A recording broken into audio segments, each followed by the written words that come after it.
Alrighty, let's begin tonight's stream. Counting down. Let me send out the reminders on my social media. There we go. Also, Instagram. Can't forget there. Who knows if any of these social media sites will still be around in the next year or two? Who knows? It seems like a very volatile industry right now, but I guess we'll all find out together as a team. All right, looks like we're going to be starting in about 30 seconds, so glad to have some folks here early. I always like to see some early birds, or I should say early bats, especially in regards to tonight's stream. A certain bat person. I mean, there's going to be a bird. Well, not really. We already saw Robin in the last part. You hear his voice again later. And maybe if I play Harley Quinn's Revenge tonight, we'll see more of Robin. But otherwise, might not be seeing any more birds.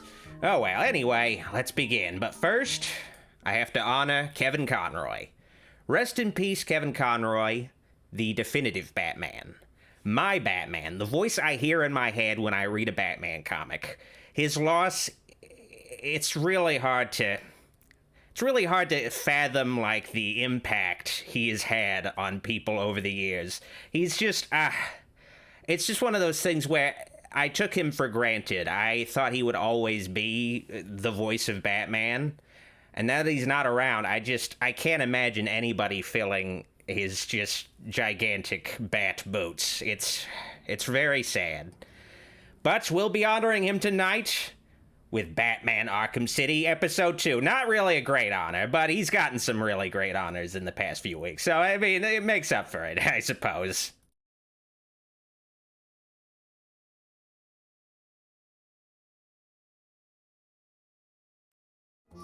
Greetings, I'm your host, Dr. Wolfula, and welcome to Doc's Game Room, where I live stream horror games for your dangertainment. Alright, tonight's stream is Batman Arkham City Episode 2.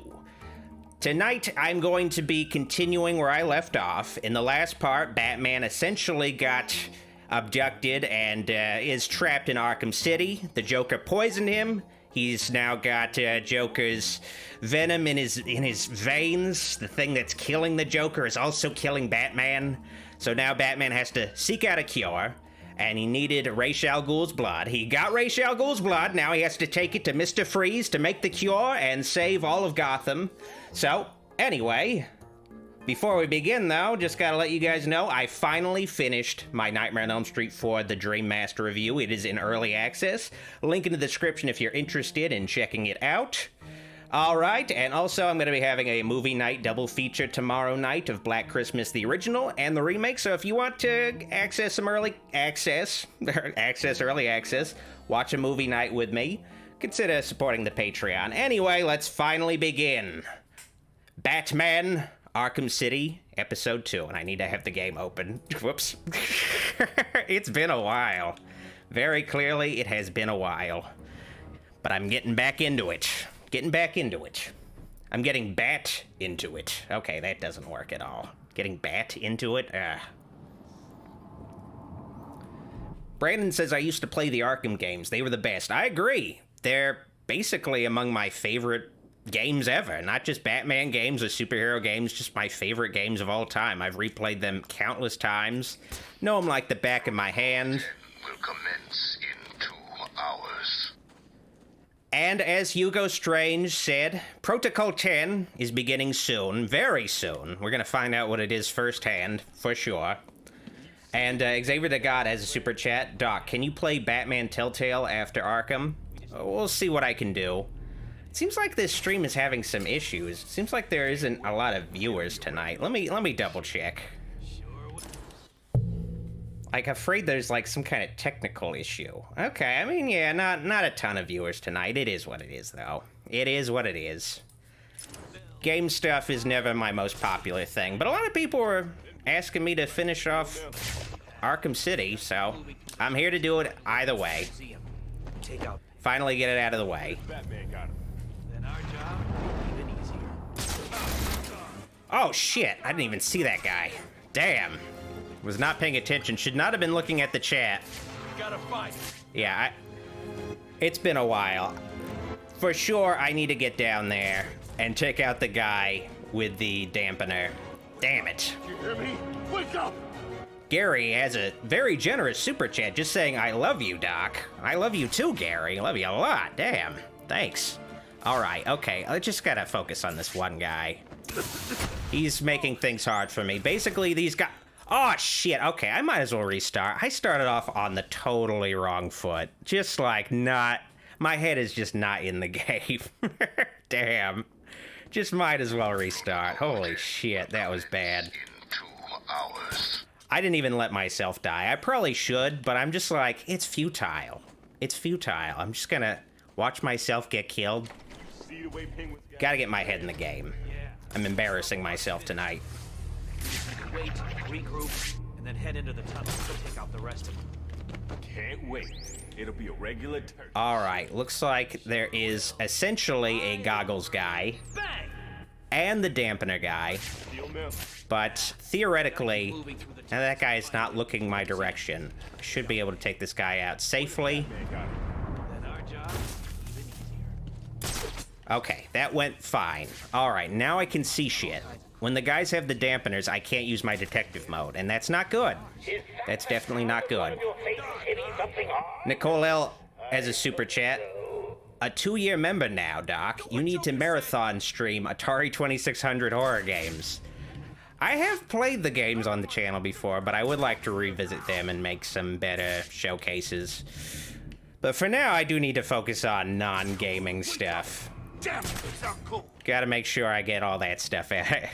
Gotta get more non-gaming stuff, because admittedly, What's going on? I like to do gaming stuff. We need to keep looking. Admittedly, it's not What's wrong? the thing most people want to check out. But I just can't help it. Like playing games. Gotta share my love for it. What's going on here? I thought we were in charge. I just hope folks are gonna be patient. Like a rerun of last time. Because, you know, this Christmas, there's gonna be some new Christmas stuff. There's gonna be some new Christmas videos. There's gonna, for sure, be a duet with Goulash. So if you missed the duets with Goulash, they're coming back. Don't worry. Okay, well, those are 2 goggles guys. Damn. Those guys are really off in the corner right now. Ah, damn it. Okay, well, I might as well just get a little bit more bold. What the hell are we gonna do now? So, take that guy out, and then tackle that guy. Knockout smash the other guy very quickly. All right, cool. That went smoothly. Sweet. Michael Diaz says life is a game, Doc. It sure is, Michael. It sure is. Everyone, get your heads straight now! Admittedly, I probably should be playing more horror games on the channel. At least that's more my audience's thing. If I was smart, I would be playing Callisto Protocol right now, but I'm not smart. I'm not smart. I don't know what to tell you. Okay, these guys don't have... Oh, wait, does that guy have the... No, they don't. Okay, so I could just do this. Make it easy on myself. All right. Okay, well, that second attempt went a lot smoother. Thank goodness. All right. And Gunnar Barker mentions that you can get an Easter egg with Killer Croc. I am aware of that, but I'm always just not quite sure how to trigger it. So sometimes I'm able to trigger it, and then other times I'm just like, wait, how do you do it again? So I usually miss it, but it's cool that it's there. It's definitely, it's unfortunately a thing that you can very easily miss, and you'll never experience it. Shields. They'll block head-on attack. Without, you know, replaying the game. But, you know, it is one of those things where it's like, wait, that's a thing in the game? I guess I should replay the game and check it out. All right, let me upgrade my guy. Let's start to upgrade the ballistic armor a bit more. I'm getting shot a lot. We're joking at these things. I probably shouldn't have done that. I should have focused on the shield guys. Oh well. The shield guys make things a little more complicated. You can't hit them at all. They always block your moves, so you have to take out their shields by stunning them and then kicking them from above. But there's other ways to take them out. You can take them out with the regular combat takedown or with the disarm and destroy takedown. So there's other options for you, but the main thing is stun them and then kick them down. The Joker teeth kind of operate on another level, as they're these little collectibles you have to get, but they also act as a way to tell you what direction you need to be going. Nice little environmental thing. Mr. Mo has a super chat. Have you played the Callisto Protocol yet? I have not. I just heard it's the big new horror game out. I will probably play it at some point, and we'll hopefully stream it at some point. Man. What part of that? It's one of those things where I've unfortunately really committed to these Arkham games, which is probably not the best move. I could stream these games any other time. I should probably be staying on top of the latest horror game releases, but you know, I don't know. I don't know what's up with me. I just love playing these Arkham games. And, like, once I started it with just Arkham Asylum, I just couldn't stop. I had to just keep playing these games. And it's gonna really suck for me when I'm finished with this series on the channel, because it's like... It's been my dream to play these games live. And it's been something I haven't done just because I'm like... You know, people don't want to see that. They want to see me play horror games, or, you know, of course, making my horror reviews. They don't want to see me playing a Batman game. It's just like, I just couldn't help it. I just have to play these games. They're just one of those things I'm just so passionate about. And I don't know why my combo got broken there. Oh, well. It is what it is. Just gotta, you know, just ultimate... Ah, shit. They're a lot faster on hard mode. I've beaten this game on hard mode, but it's admittedly not something I...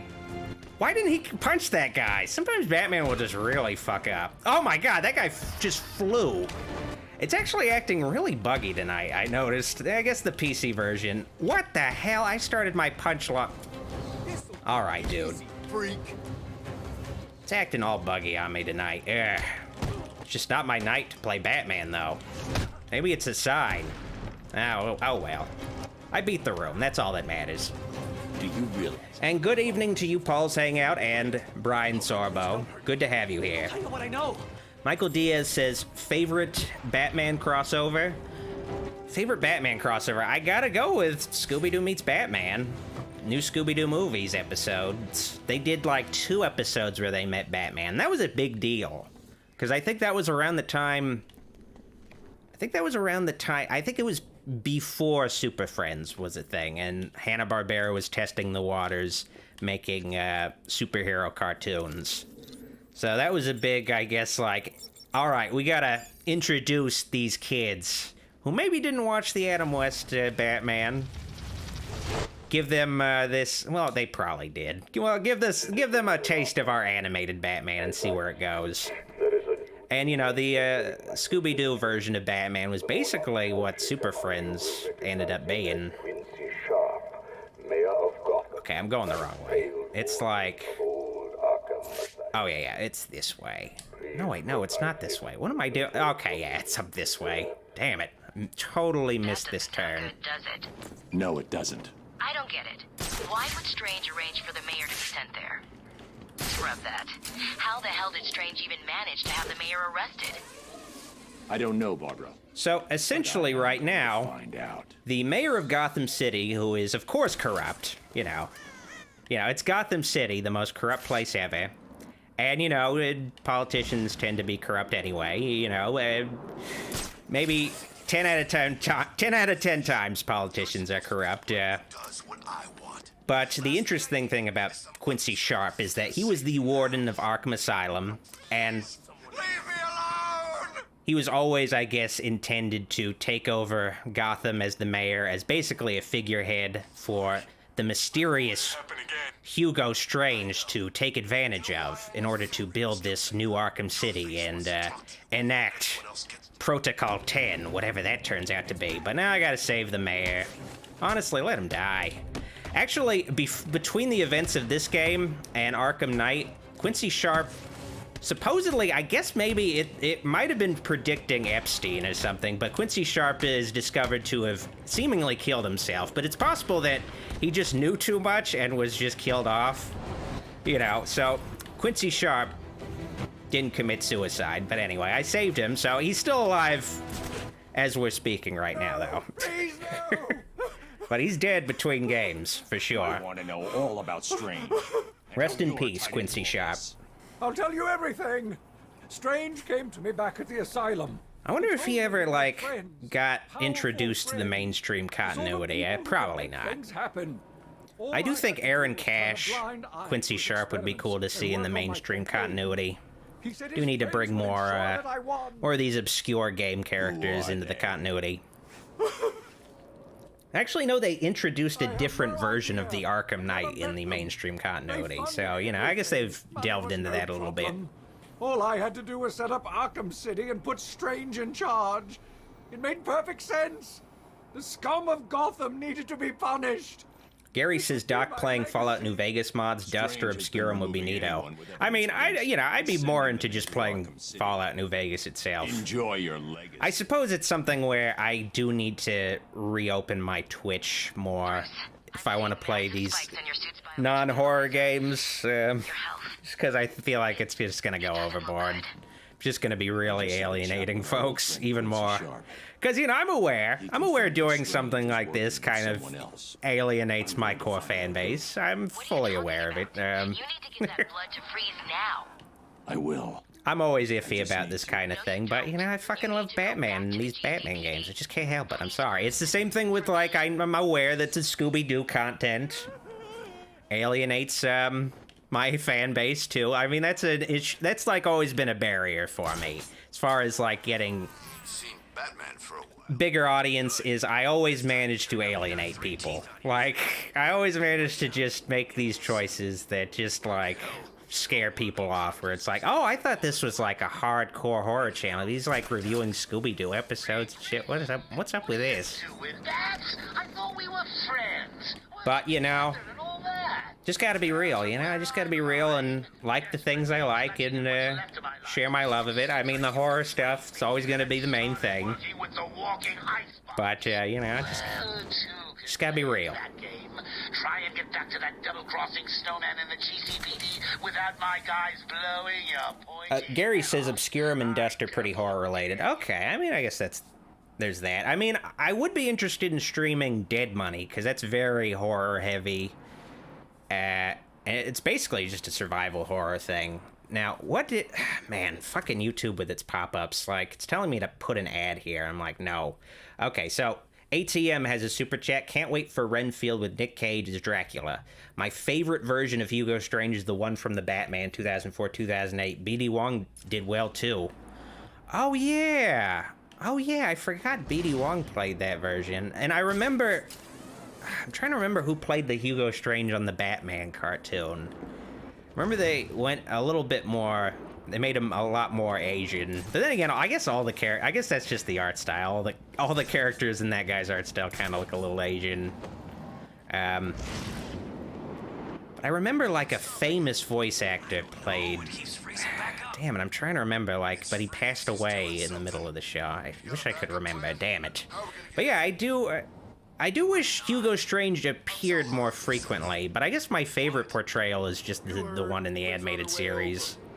Kind of just made it very simple. He's just a psychiatrist that finds out who Batman is and tries to sell it to the supervillains, but they're not convinced. Anyway. Aw, shit, I picked the wrong guy. Damn it. Ah, fuck me. I should have focused on the shield guy. Always focus on the shield guys. That applies to everything in life. Destroy their shields ideally so they can't pick them up again. Because you can take out those shield guys, but someone else is going to pick up their shields eventually. Ooh, that was a good catch. Caught it, bitch. Ideally, I don't like to take a chance with the people who throw shit at you. I like to take them out with the batarang as soon as possible, but sometimes you just have to you know, just catch, and hopefully you get the input at the right time, because there's a very brief window where you can catch those boxes and other stuff they throw. All right. I remember my first playthrough, I really struggled with this section, just fighting all these shield guys and the armor guy, but now it's just like, now it's simple. All right, now we're about to do what is essentially the best boss battle, one of the best boss battles in gaming history. Also, probably the best boss battle in the Arkham series. People go either way with the Mr. Freeze boss battle, what I'm about to do here, and the Deathstroke boss battle. This is my favorite. The Deathstroke boss battle is really cool, but it happens way too early in the game, and it's one of those things where I wish there was, like, multiple fights, but it's just the one fight, and it's like, man, it's really cool, but it's just one of those things where it kind of loses its narrative impact when it happens so early in the game. I guess it really does show, yeah, Batman's such a badass. Take out this fucking Deathstroke guy so early, and he's just like keeps going or something. But I don't know. It's just one of those things where Deathstroke's the coolest of the mercenaries in Arkham Origins, and he just gets taken out so early. Ah, man. ATM says, I'm a Dick Grayson and Barbara Gordon shipper. Yeah, it feels natural that they'd be together. I never quite got Starfire and Dick Grayson, but, you know, it's something that I guess a lot of people kind of grew up with on the Teen Titans cartoon. Then again, I guess in the original incarnations of Barbara Gordon and Dick Grayson, there was a bit of a age gap between them. Then they kind of, like, the continuity made it so they kind of made them closer in age, where they're basically the same age, but originally, like, Barbara was, like, I think maybe 10 years older than him or something, like a little crazy. Now they try to ship Bruce Wayne and Barbara Gordon. That's always weird. Yeah. Never quite sure about the age gap kind of thing. Impressive. But here we go. I doubted you would. This is where I really have to prove My myself. word, Victor. You should know that by now.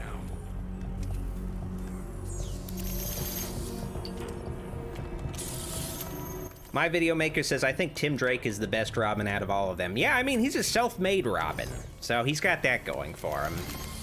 He made being a Robin happen for himself. He was like, you know, you need a Robin. I'm gonna be a Robin, okay? That's just how it's gonna be. I'm a detective and shit.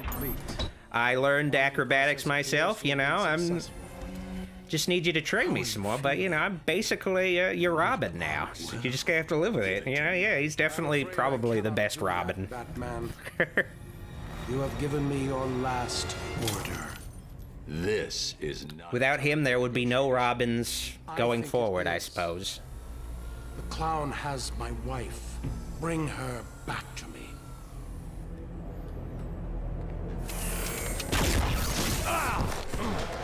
The Mentally Well says, I love this fight on New Game Plus. It was a kind of a pain in the ass for me, New Game Plus. It was a struggle. Bring me Nora.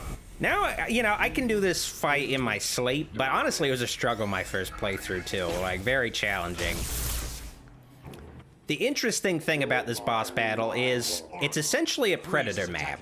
You have to use stealth to sneak up on Mr. Freeze and damage him. Bruce, remember what happened last time? He is constantly after you. Straight up fight. He's too powerful. And the main gimmick, though, is not only is he constantly after you, you can't do the same strategy twice. You can't do the same thing twice. You have to do something different every time you attack Freeze.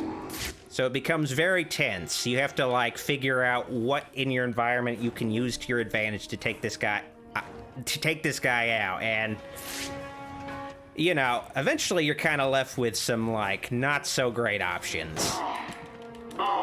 I'm starting basic, keeping things simple. Sneak up on him and then beat the fuck out of him. But that's only gonna work once, because once I do that, he's going to have scanners on his back that make it so I can't sneak up on him anymore. So I gotta figure out something else. And I'm honestly kind of freaking out, because this is on hard mode. I'm used to this on normal mode, and it's very, very easy on normal mode. But essentially my next thing I'm gonna do here is I'm gonna explode this wall, and as soon as he gets over here, I'm gonna strike him. I'm gonna strike. gonna blow this shit up. Just gotta make sure he can't see me. Cannot hide forever, Batman. Okay, oh, I was afraid that wasn't gonna work. Okay, got him. But yeah, I can only do that once, because now he's gonna destroy all the nearby walls, so now I can't blow him up. And he's made little ice sculptures of his wife, Nora. He did make it so I can't do the obvious stuff. I can't use the vantage points to take him out. I can't glide kick him the normal way. Now, the next thing I'm gonna do is something very simple. Hide in the grates, and then jump him. Going with the most simple stuff, because going past this point, it's gonna be a little, there's gonna be some more tricky options. I guess I can use the windows to sneak up on him. Hard mode, he just has a bigger health bar, and I think maybe he walks faster. But I'm not sure. I know it's especially more difficult in New Game Plus mode. Alright, get the fuck out of here. Now he's gonna make it so the grates freeze, and I can't hide in the grates anymore. I need those grates. I learned from my mistakes, Batman. You Alright. do not underestimate me, Batman. I'm not gonna underestimate you, Mr. Freeze. Take it easy. Alright? Ah, damn it. I was hoping he would... Damn it. Eventually, if he does lose your trail, he will send out these robotic probes to look for you, so you don't want to... You want to make sure you don't confuse him too much, because he's gonna definitely fuck you over. Another thing I can do is use the REC against him, the remote electrical charge. But, I'm always a little iffy about that. So for now, let's, yeah, he's definitely destroying everything I can use against him. So next up, I'm gonna just glide kick into him. Keep it simple. He's just like, take it easy. Like, wait a second. Wait until I'm, like, kneeling down before you start to beat the shit out of me. Okay, dude? All right, next thing I'm gonna do is I'm gonna go through here. He's gonna follow me, and then I'm gonna, like, just jump him through that glass window. All right. It's going smoothly. He hasn't seen me yet. He hasn't hit me yet, so that's good. It's always a good sign. But yeah, I'm gonna have to start using more iffy strategies eventually. But if I can get through this, no problem. I can get through the rest of the game, no problem. Just gotta get through this part, because it's pretty tense. I think in New Game Plus, he makes it so you can't use detective mode at all, so you can't see through the walls. I need to see through the walls, damn it! Alright. What are my other options here? What else do I... Okay, I also got, I do got the line launcher. I can do that. So let's start using my other gadgets. Oh, and I also have the jammer. I forgot about the jammer. I always forget about that fucking jammer. It's, like, not useful, really, until you upgrade it. I give you wish, Batman. I will... No! He's like, oh, I gotta fix my shit. Give me a second. Yeah, the mentally well pointed out the jammer. I totally forgot about that jammer. Definitely useful. Oh, and I guess maybe I can use the smoke pellet. But let's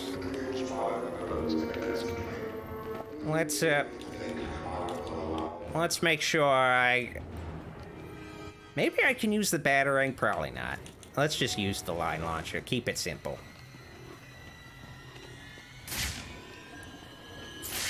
I know the line launcher works. You cannot hide. What is that sound? No! Oh yeah, okay, line launcher. Alright, beat him. Hell yeah, that's what I like to see.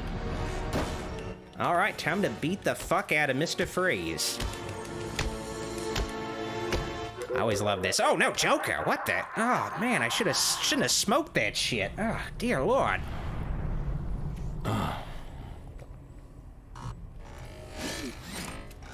Anyway, beat Mr. Freeze. New Game Plus Mr. Freeze is a lot harder though.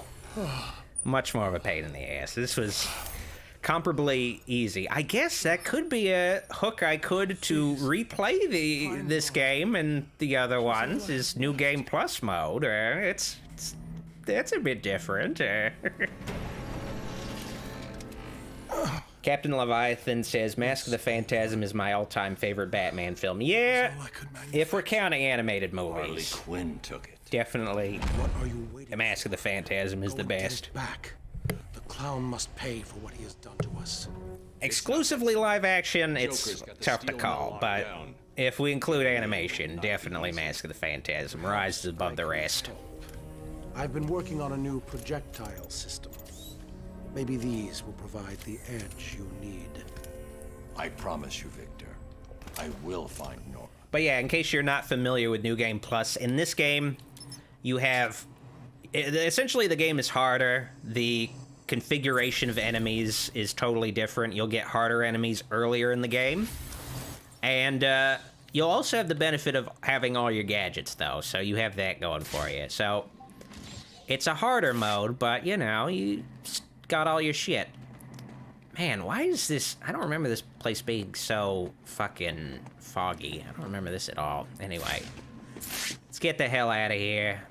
Just beat the shit out of Mr. Freeze. And guess what, Mr. Freeze? Since you gave me so much trouble, you gave me so much shit, I'm not gonna find your wife now. Good luck. They're gonna thaw her out and fucking eat her. Probably. Something like that. Fucking people in this prison are animals. So you live with that, Mr. Freeze. And honestly, you're not even a mister. You're technically a doctor. I don't know why you go with the Mr. moniker. Never made sense. Why aren't you Dr. Freeze? All right, where the hell am I going?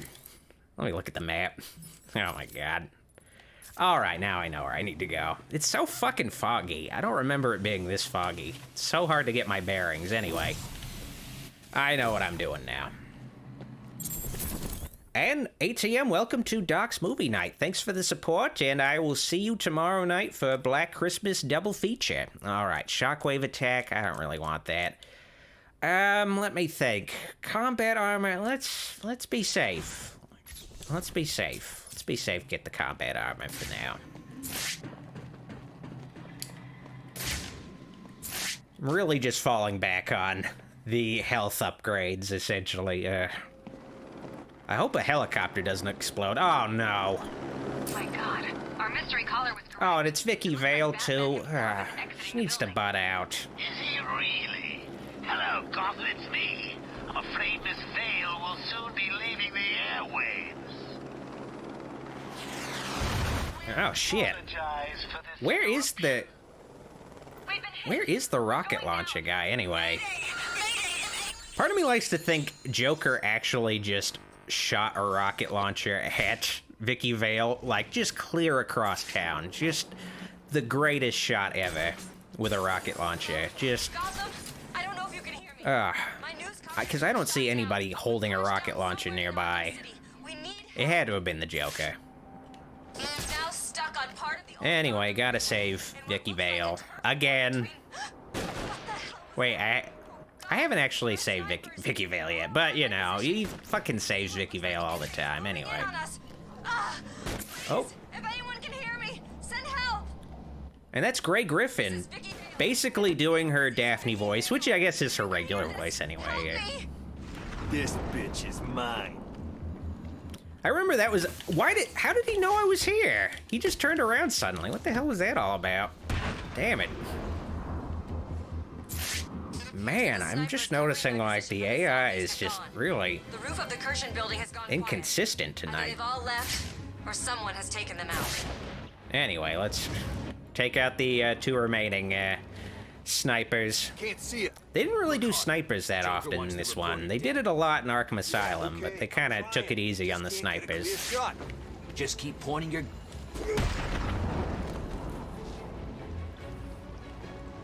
Fire has ceased from DD. Eddie says, Mask of the Phantasm was my first hardcore Batman animated movie and was sad when the cartoons weren't that hardcore. I mean, the show was I can confirm that the site... pretty hardcore, too. I mean, they were able to get away with a bit more than they could in the show. Have, like, characters get killed, like, for sure. But, you know, the show still went pretty hard. And, you know, Batman the Animated Series was a rare cartoon of the time that could depict actual realistic guns. I remember the Spider-Man cartoon at the time had to give everybody laser guns. Really lame. Just... That's no way to talk to the nice reporter. I mean, laser guns are cool, but, What do you want? just doesn't fit that kind of world. I mean, I guess it fits Spider-Man's world a bit better, but, you know, I remember the Batman 2004 cartoon had to give everybody laser guns. All the cops had laser guns, and it's just like, damn. It's just not right. You caused. How dare you? I've never been so... Oh, what the hell? Yes, okay, it was me. I just needed a little time to guarantee that Harley got back to me with my delicious cure. And if you're a good boy... Honestly, I kind of wonder how Harley Quinn and some of the other characters navigate Arkham City. It seems like it's only designed for gliding around. I mean, the bridges are all collapsed. How did fucking Harley Quinn get across the collapsed bridges? Did she swim through the icy waters? That takes dedication. Yeah, I just kind of wonder, like, what route would she have taken from this place all the way to Joker's lair? I don't see any connective tissue at all. It's all underwater. Man, talk about global warming, dear Lord, this whole place is just... well, yeah, that's part of the backstory, is there was, like, I guess an earthquake, so I guess Gotham is under a fault line? Well, I guess they went into that in the No Man's Land story, but yeah, there's an earthquake and this whole part of Gotham kind of just collapsed into the ocean. I'm telling you, no one's gonna be able to get close without... That's why you gotta read all the lore in games. You miss out on some important shit. We were lucky to get him. I heard Batman stopped the guys Joker sent down to get the last ship. Tell me about it. Joker sounded pissed. Gavin Elrod says, Doc, who would win, Adam West Batman or the Dark Knight Joker? I mean, the Adam West Batman was able to fucking take people out purely with punctuation. So I feel like he's like a very intimidating fighter, for sure. Like, he doesn't even, his punches don't connect. Like, he'll start to swing at someone, and then you just see the word POW on the screen, and then the guy's just fucking knocked out. It's just, like, that takes real combat skills to accomplish. While you were saving Miss Vale, I took the liberty... And I don't know, I can't imagine Heath Ledger Joker. You know, Heath Ledger Joker was great, but I can't imagine him... Can't imagine him winning a surf contest, or even, like, being in the running for a surf contest. He would definitely, like... you know, eat shit and, like, fall into the water and maybe even drown. Maybe he couldn't even swim. Who knows? So, you know, to me, I don't know. I feel like Cesar Romero Joker is much more dangerous, possibly. I reckon Freeze got him. You gotta be really hard-edged to handle Cesar Romero Joker, especially since he had a mustache. Yeah, Freeze must be pretty pissed, right? I mean, Joker stole his wife, threatened to pull the plug. No way was Freeze. Gunnar Barker says, what's my favorite side mission from this game? Let me think. I guess I'd probably go with the Mad Hatter side mission, which is something I probably should be doing. I believe we have identified... It's just this little brief thing where you can fight the Mad Hatter, fight, like, his goons. It's, like, just this little tiny thing, but I just like the... Man, anytime you highlight a side mission on the map, it, like, fucking plays a voiceover. That was always annoying. But, yeah, I like the Mad Hatter. It just has this nice kind of vibe to it. It's very short. But honestly, I think it's better than Arkham Origins Mad Hatter, even though the Arkham Origins Mad Hatter section is a lot longer. Also, I like the fact that they got the guy who played X the Eliminator from Harvey Birdman to do the voice of Mad Hatter. That guy always just does great voices. And it's always the same voice, but still, it's always great to hear his goofy voice. Nice. Big fan of goofy voices. There ain't nothing wrong with me. I've just been stuck in this place. Alright, they're not aware I'm here yet. And looks like that guy's just hanging out on the scaffolding, so the catwalk, so I should be able to just sneak up on it. Oh dear Lord. Okay, I thought someone was aware of me right now. Okay, good. Okay, hopefully that guy doesn't turn around. If he turns around, I'm fucked. I'm gonna get shot. Alright, he didn't turn around, good. Sometimes they'll just arbitrarily turn around, you're like, ah, come on. Man. Alright, let's destroy that, security camera. Lost a camera in Sector 4. The security cameras have no actual function. They are just collectibles that you need to do to complete the Riddler challenge. They don't, like, notify anyone you're around. It would be cool if they could do that, but no, they're just, like, things you have to destroy for the Riddler. For some reason. I don't know why the Riddler cares about the Tiger security cameras being destroyed, but he evidently does. So, you know. Is what it is. ATM has a super chat. I didn't like Batman Hush or the 2010s DC animated movie universe. I definitely like the Superman Man of Tomorrow and Batman Long Halloween reboot universe better. I was like watching the DC animated movies, like the early ones, then I kind of just lost interest. I don't know, I guess I wasn't super into the... I guess maybe I just wasn't so into the art style, and I don't know, the stories didn't appeal to me as much. But I guess maybe eventually I gotta catch you up. Give him another shot.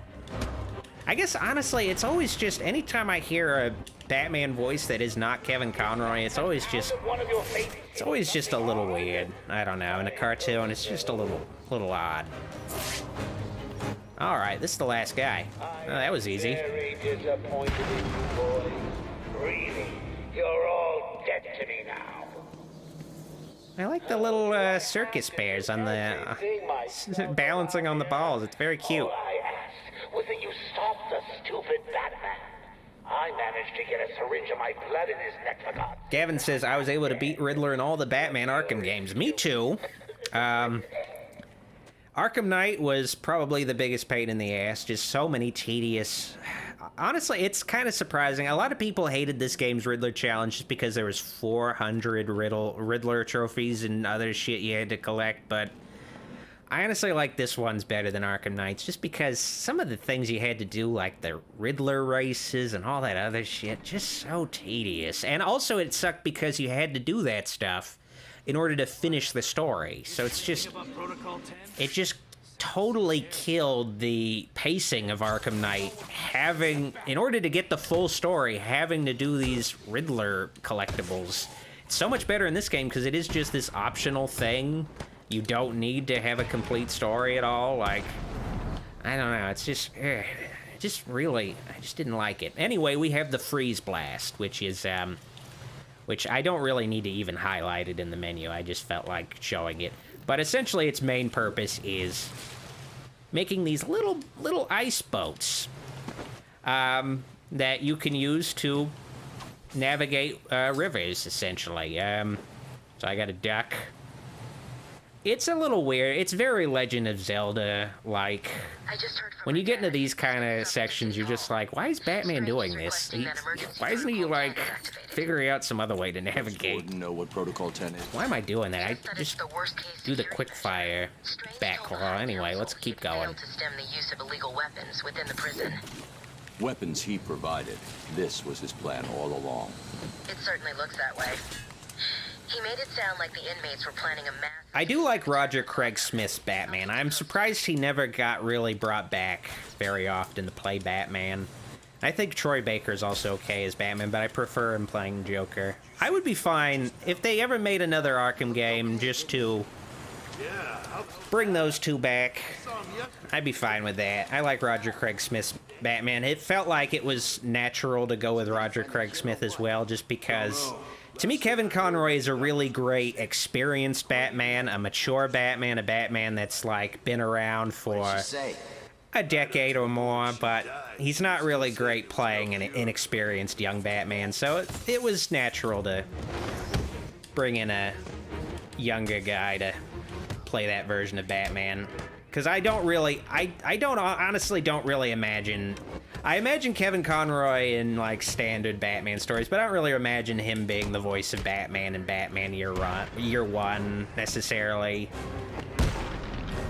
I usually imagine something a little different, I guess. In that case, I guess the younger Batman stories. But I definitely imagine his voice in Dark Knight Returns, and I really wish they went with him instead of RoboCop.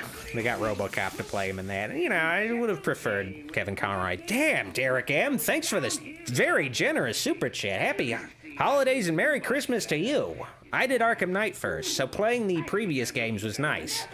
Yeah, I mean, I feel like you play Arkham Knight, you're pretty much prepared for all the games going forward.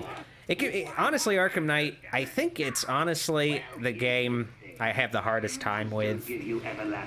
It's definitely the most challenging. Now, this whole section is basically just Joker doing a Easter egg about Lost, which Paul Dini wrote for. I don't feel like listening to this whole thing, but it's basically just making fun of the Lost finale. And how, sometimes you might be disappointed by finales, but, you just gotta appreciate the journey. We want the Joker to keep winning. But yeah, thanks for the generous super chat, Derek M. And if you guys haven't played these Batman games, I definitely recommend them, especially since they're cheaper to get than the newest Batman game, Gotham Knights, which does not look anywhere near as good as this game, at least to me. I mean, I considered getting Gotham Knights in the Steam sale was $35, but I was about to purchase it, but I just, couldn't. That guy, I saved this fucking guy's life and he tries to fucking jump me anyway. What a ungrateful piece of shit. I considered getting Gotham Knights in the Steam sale, but just couldn't pull the trigger. It's just, I don't know, it just looks so rough to me still. I don't know. Eventually I'll definitely probably play it. But, I don't know, it's just, they need to definitely polish it a bit more for sure. Anyway, let's keep moving. Honestly, though, I do like the Freeze Blast more than what its version in Arkham Origins is. It's like a glue grenade thing. Super goofy. I hate the glue grenade. It just looks like Batman is like throwing cum. I don't know. It's just weird, throwing glue grenades. It just this white substance. I don't know. It's just, yeah. It just looks so gross to me. I don't know what they were thinking with the glue grenade. I'm not looking forward to the glue grenade when I play Arkham Origins later this month, for sure. Oh, fuck me. Just go around the corner. It always gets awkward. Anyway, don't have to fuck around with this anymore. I can just do this. They're telling Strange that they're disappointed in him, that they never believed Protocol 10 would need to be activated. But they gave him permission, didn't they? Eddie Herta says, chat, which animal wins? Cocaine Bear versus Meth Gators? Oh, you just know, I mean, I heard Meth Gator, I heard that joke on Twitter, but I just know there's gonna be, they're gonna be making, I mean, if Cocaine Bear is successful, they're gonna be making, this run of, just clones of Cocaine Bear, like they did with Jaws, just with different animals, in the role. You just know it. They're just gonna insert animal and different drug, and there's gonna be LSD Panther. There's gonna be all kinds of shit like that. There's just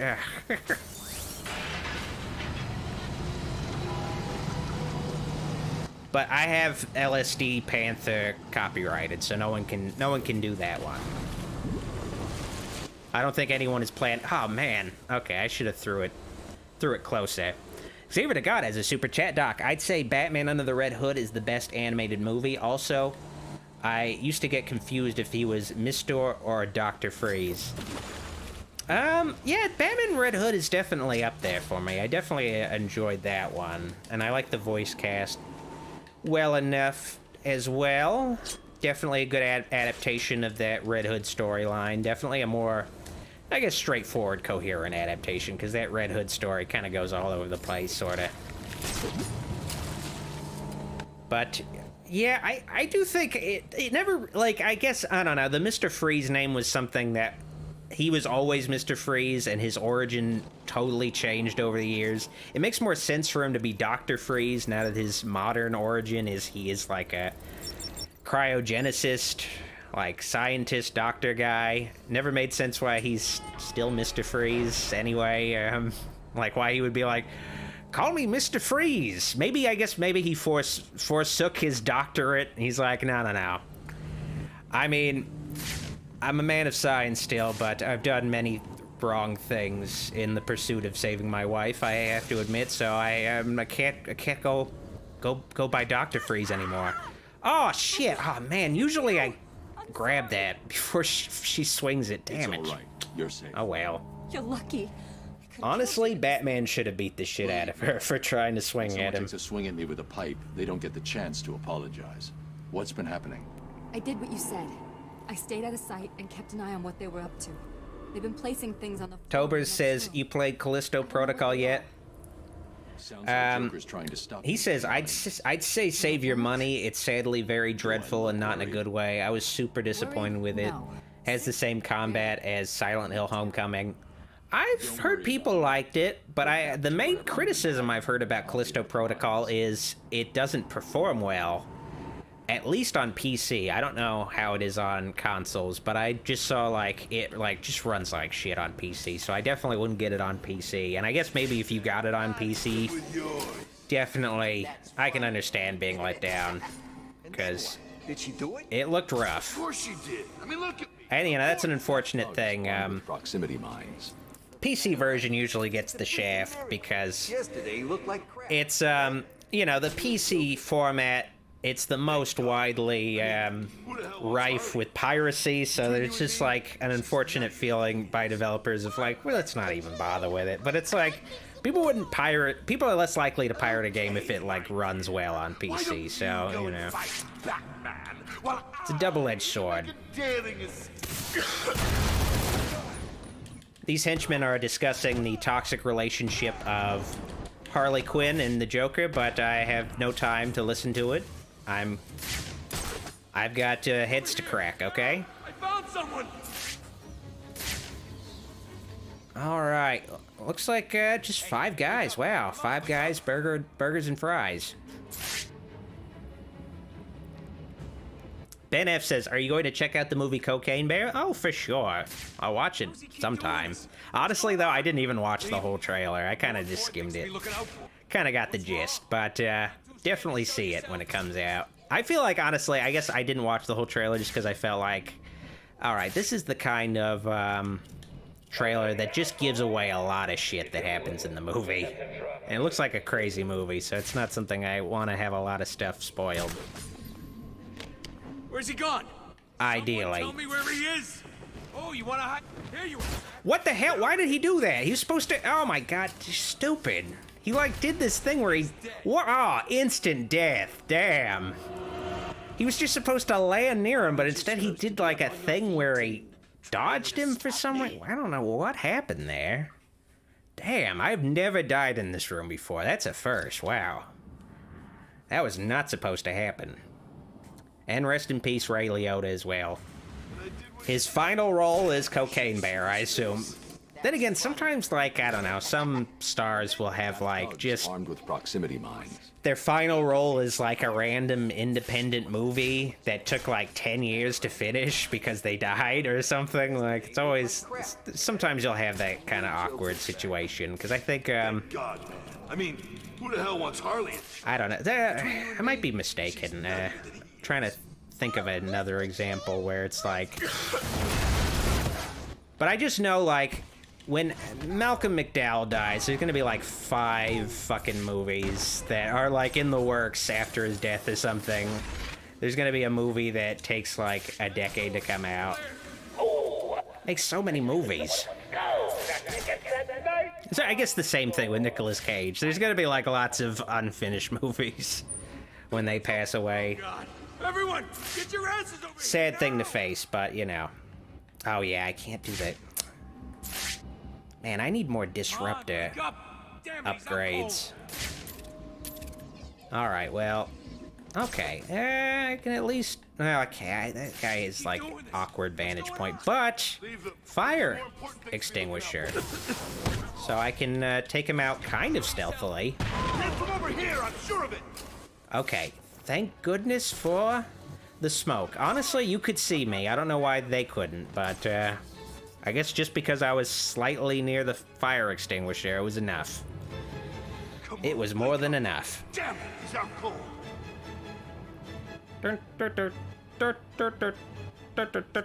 Okay. How's he doing it?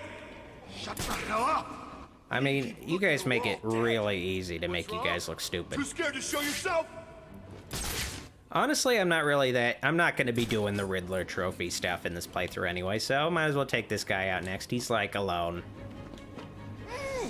What? Where are you going? You scared to hang around? Oh, shit. Oh, thank goodness they didn't see me. Man, they're throwing grenades now. I guess I always forget hard mode. If you get seen in hard mode in Predator maps, you're basically dead instantly. So I gotta be very careful. Oh, shit. At this rate, I'll be all out of idiot heads before the end of the night. Oh, man. Of course I used up my, Holy shit. These guys need to calm down. Okay, that guy's gonna get near the... Oh, okay, looks like they're finally split up. That's good. What's going on here? This is not good. Oh, shit! Oh, shit. Okay, that guy... I hate it when they arbitrarily turn around, because I'm like, okay, I'm gonna sneak up on this guy. No, he turned around. I can't fucking sneak up on him. Leave me alone, Damn it. Batman. Please. Basically just giving him me to kill. That's the opposite of what I want to do. Okay, gotta get out of here quick. Gotta get out of here quick. Alright, just two guys.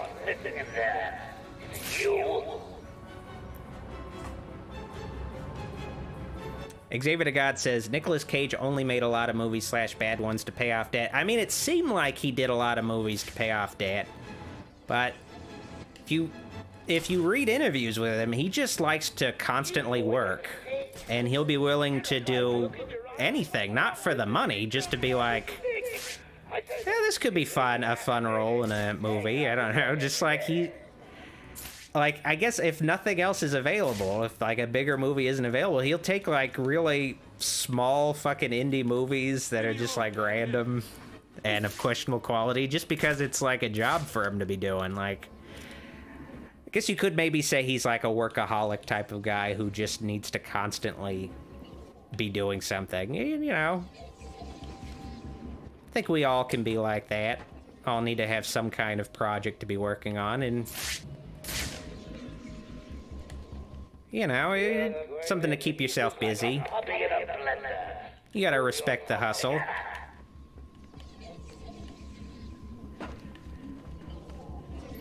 Alright, okay, that guy's not gonna be turning around anytime soon. Holy shit, they need to calm down. Ernest, the thing keeps getting me. Oh shit, there's a mine right there, I gotta get out of here. Oh shit, okay, that was close. That was a really, hairy situation right there. Okay, now there's just one guy.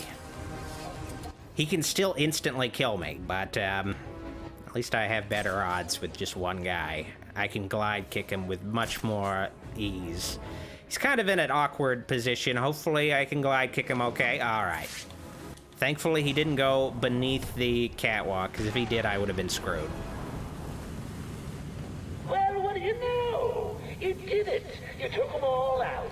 I know I should. I sure did, Joker. The truth is, I'm happy. Happy. Oh shit, I gotta remember, like, just because I took out all the guys doesn't mean the mines are instantly disarmed or anything. Alright, now let's get my bearings again and get the hell out of here. 20 minutes. Getting close to Protocol 10, folks. Getting really, really close. Alright.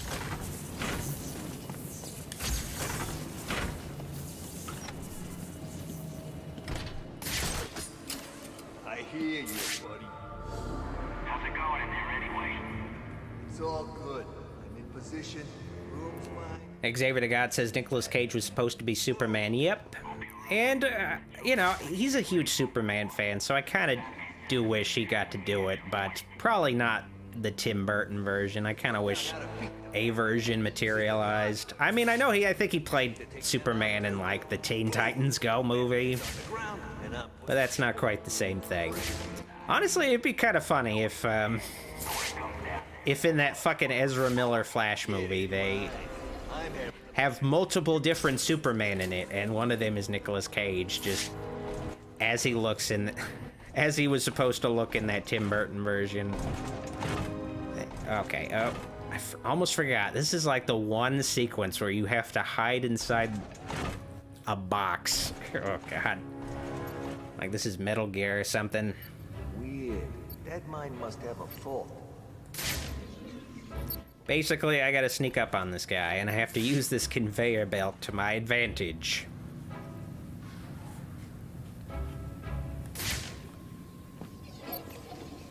Oh, shit. Okay, I gotta keep going. There's mines. Oh, the safety of a box. Fucking punch this guy in the skull. Alright, let's keep moving. Oh, this is my favorite part of the game. Ripping off tape. It's just so good. What do you want, B-Man? Come to stick the knife in some more? Well, just go on, then. I don't care. Luckily, it's Batman encountering her in this situation. Joker took from freezing, locked up in the boiler room. But this always confused me why Harley Quinn was all duct taped and shit. Like, I thought, like, Joker just kind of got annoyed with her and was just like, okay, I'm just gonna duct tape her randomly in the steel mill. But essentially, Talia al Ghul swipes the cure, and I guess instead of just killing Harley Quinn, she fucking duct tapes her, I guess. And maybe also had her way with her. What? Did you have fun beating up a defenseless girl? I didn't beat you up. I just fucking ripped off duct tape. That's not the same thing. I mean, I guess I beat the shit out of you earlier, but that's not... That happened a long time ago. You need to move forward. All right. You heard all that Protocol 10-fold that Strange has been spouting? What the hell's his problem? Didn't he give us these guns in the first place? Spen says Arkham Origins, I guess, is a Christmas game, like how Batman Returns is kind of a Christmas movie. I always make sure to play Arkham Origins every Christmas time. It's the only Christmas game in existence that I can think of, so it's natural. All right, I disarmed the snipers. Now I can take these guys out. Oh shit! Oh man, I was hoping I'd be able to.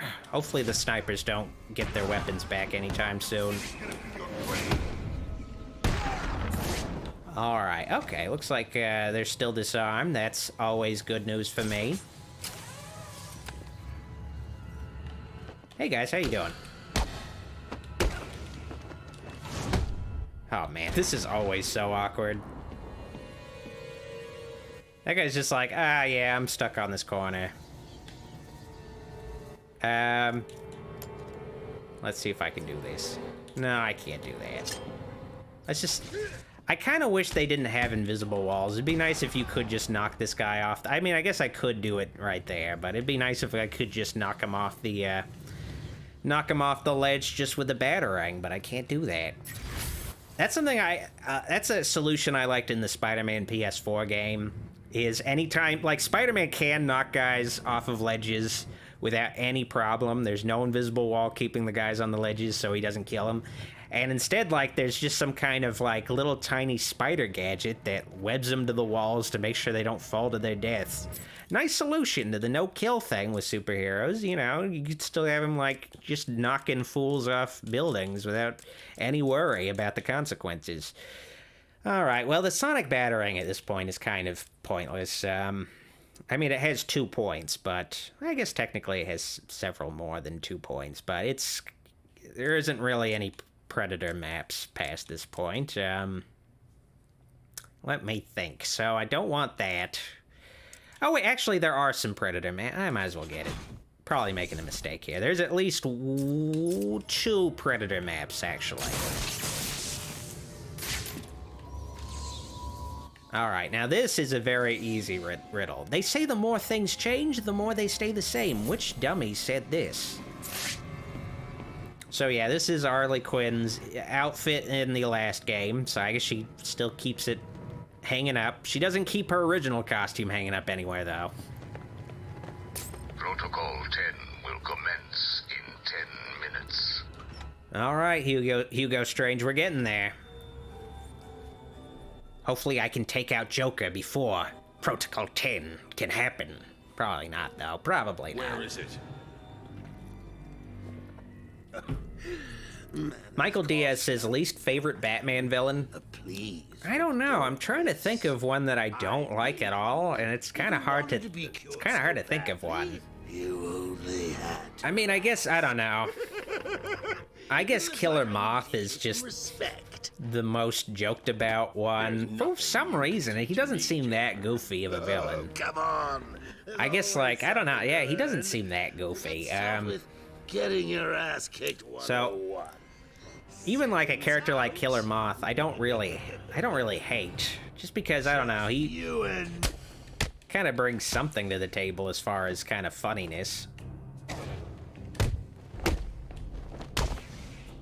This is the hardest boss battle in the game. Beating the shit out of Joker. Because he's such a baby. Hang on. Did I say Eddie Huerta says, for me, it's Calendar Man. Calendar Man is cool. I mean, I guess he's a villain I do think had missed potential, just because I liked kind of the Hannibal Lecter style thing they did in Long Halloween, but they didn't really capitalize on it past that point. Like, they didn't really do anything else with him interesting that I can think of. He's very inconsistent. He didn't stay like that for much longer.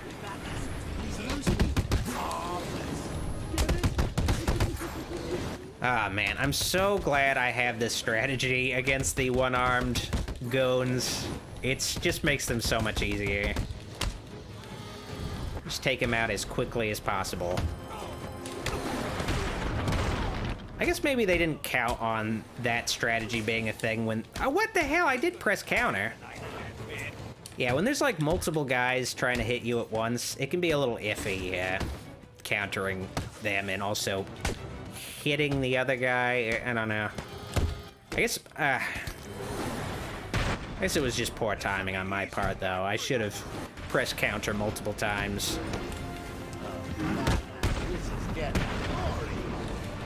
Oh, shit. This is when it becomes a little tricky, when there is the big Titan henchman. Because the Titan henchmen in this game are a little harder to take out than they were in the previous game. There's a little bit more.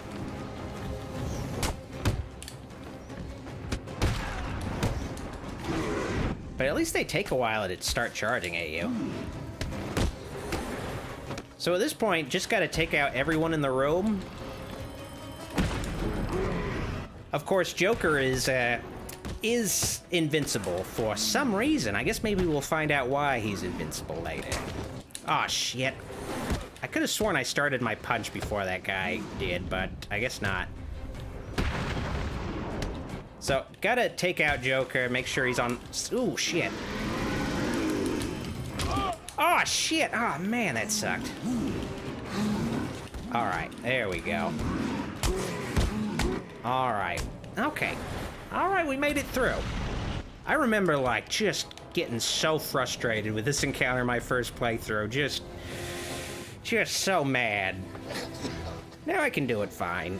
It's not hard at all, but man, the first time playing through this game, I had so much trouble with some of this shit. Took me days to finish this part. Okay, maybe not days, maybe just a day. I got mad and then I was like, okay, I'll fucking finally beat it. I admittedly get mad at video games, unfortunately, but, you know, at least I'm getting mad at video games and goulash and not, at my actual loved ones, so at least there's that, you know. I don't love goulash, and goulash doesn't count as a person, so, you know. What are you doing? I represent the great Ra's al Ghul, head of the demon, master of the League of Assassins. Well, Faulty TV Gaming says, the only content creator I'll sit and watch replay old games. Glad to be one of the, well, I guess the only on that list. What?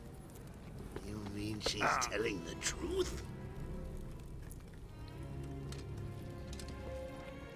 Actually, I guess maybe my least favorite Batman villain might be Two-Face, just because he's a cool concept. And he's got great stories, but usually it feels like he kind of... He feels like he's kind of an aimless character, where... It feels like, I don't know, once a continuity does an origin of Two-Face, it feels like past that point they never know what the hell to do with him past that point. Like, they're just like, I don't know, I guess he'll just like pop in or just be like a gimmick character. I told you that thing with the flowers. Do like Two-Face, just, I don't know, I just always felt like, just don't quite know what to do with him, like past his flip a coin thing, I don't know. There's only one left, and Strange has it. Definitely didn't know what to do with him in these Arkham games. I think we can strike a deal. I need a way into his vault, and I think you're just. I guess also maybe, let me think. I guess, I don't know. Deal. I guess I have some issues with the different versions of Clayface. Kill you. It gets a little convoluted what Clayface is. Fine. I think that eventually they need to simplify him a bit more. Kiss? I'm kind of disappointed. Out now. Ooh, if only. If only there was a little bit of lesbian action in this game. That's what it definitely needed. It's kind of funny how they were sort of playing with maybe Catwoman being bisexual or even a lesbian in this game, but they kind of... but Harley Quinn just has nothing with Poison Ivy in this game. Just, like, no interest. But now they're, like, soulmates and shit in the main continuity and that cartoon show. Poison Ivy and Harley Quinn. I guess it's kind of funny. They didn't really do anything with that here. They honestly didn't do a whole lot with Harley Quinn and Poison Ivy in the games to begin with, I suppose. Not a whole lot of interaction. To the point where, honestly, I can't even imagine the Arkham Knight version of Harley Quinn even interacting with the Arkham Knight version of Poison Ivy. They're like... They just seem like very... I don't know. Just, I don't know. Especially since, I guess, the Arkham version of Harley Quinn never kind of got past the Joker. It never quite... got over the Joker thing, even with what happens to him in this game. Sometimes you just gotta move on. Become a lesbian. Someone fired a rocket at me. You know who was in it? I think it was Vicky Vale, you know, the reporter. Now, honestly, the Catwoman sections in the middle of the game, they honestly probably should not have been integrated into the story just because they kind of kill the pacing a little bit. They are fun for what they are, but I wish they weren't like part of the main story and instead were just kept as like a thing you access in the menu. Just, I like what they did with Arkham Knight where all the Catwoman and Robin and Nightwing and all the other character missions are just like in a menu. Not part of the main story or anything. Just works a lot better to me. Call it in. Tiger Command, we're in Sector 2. We were attacked.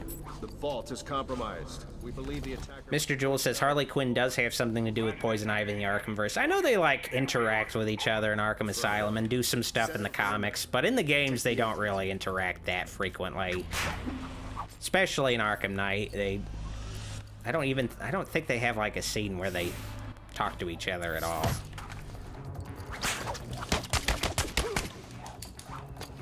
I suppose I guess that's an issue with the, I guess the narrative format of these games. You have a limited perspective. You're not, like, aware of what the villains are up to. Usually in a typical Batman story, you're divided between your story is divided between the villain plot and the hero plot, Batman story. Oh, shit, I'm doing so poorly here. You're, like, going back and forth, but in these games, you're always in the perspective of either Batman or Catwoman, and you're not aware at all of what the villains are up to beyond just, like, I can always count you know, just voiceovers over the radios and shit. But essentially, this Catwoman subplot is finding Catwoman, trying to get I guess some kind of money stash in the Tiger Guard facility in the safe. So Catwoman has to break in there and also retrieve Poison Ivy's precious plant. So we got to do both of those things, and then we'll be done with Catwoman. Okay, we'll be done. There's the vault. There is another Catwoman mission. I'm not going to do that. That's just super tedious. I'm not doing that one. People would have learned? Luckily, that one is optional. The keys are down It's technically not optional if you want to access the post-game content as Batman, unfortunately, but you don't have to do it to experience the main story, at least. One wrong move and the fail-safes will trigger, and that vault will be locked down permanently. Another one of those things where Protocol 10 will commence in 10 minutes. Catwoman really should not have been part of the main story, but she is, so oh well. I do remember Catwoman being like a thing. I think Catwoman was like a day one DLC where, man, I'm trying to remember one of those things where you had to pre-order the game, I think, in order to access this content, at least for a while. You could get it for free if you pre-ordered the game, but if you didn't pre-order the game, you had to pay for it, so at least you could access it. I guess sometimes now they don't even have it where you can buy a pre-order reward later at all. It's just like, I guess if you miss the pre-order window, you're fucked. You can't access that content at all. This game, admittedly, didn't handle the DLC thing very well, but I guess it handled it better than future games. But yeah, this was around the time period where DLC was starting to get kind of bad, where it's becoming a little bit more overbearing, and like lots of content was basically just cut out and made as DLC. Like, you know, it's not, but you know, that's the world we live in now. Shit is just cut out. Games aren't finished. Gotta wait until the game is finished later. Hopefully you don't have to pay for it. Hopefully it's free DLC. Someone's opening the vault. Is this a drill? That's the unfortunate side effect of game consoles becoming online. It used to be a game had to be complete. It had to be totally finished. It had to be very polished. It had to be ready to go because you couldn't fix anything later. Now you can fix shit later, and now there's just this sense of, alright, let's just fucking release the game ASAP and we'll just fix it later. Let's just do that. Fix it later. Luckily, none of these thugs look up. But honestly, I really hate Catwoman's Predator challenges. It feels like the Predator mode is built around having a cape, so it's always terrible playing as a character in these games that does not have a cape, that can't glide around. It sucks. Alright, these guys are really clustered together. I need them to split up some more. Split up and search for clues, please. Because they're like, I cannot take out any of these guys. It's like, they're just too close to each other. Magteeth Matt says, so many horror icons have come back recently except Freddy. Yeah, he's one I really look forward to seeing again in some form. I'm rooting for it. I would like to see Robert Englund play Freddy one last time, at least. Just, I don't know. I think they can make it work. Like, with makeup, body doubles, lighting, you could totally do Freddy today. And have it be the same. Why are they fucking suddenly... Oh, man. Oh, that's bad. I repeat, visual on Catwoman. No, she... Oh, he totally saw me, too. That sucks. Oh, man. Okay. Luckily, he didn't shoot at me at all, but damn. I get shot as Catwoman, I'm instantly dead. Like, oh man, that would be bad. Like, they just suddenly walked over here. Like, man, that sucked. Usually they don't do that. Usually they take their time. That guy was just like, okay, I gotta go, I gotta go check up on my homie over there. I gotta rush over. All right, okay, 3 guys left. Check your numbers. Move it! I do want to make it clear I don't want to see another CGI Freddy. I know, like, the Jackie Earle Haley Freddy only had CGI enhancements, which is fine, but I don't want to have it be like Robert Englund comes back, but he's, like, brought back through the power of CGI. Nothing like that. I don't want anything like that. A lot of people joke about that. I'm not joking. Don't want that. Gotta keep it practical.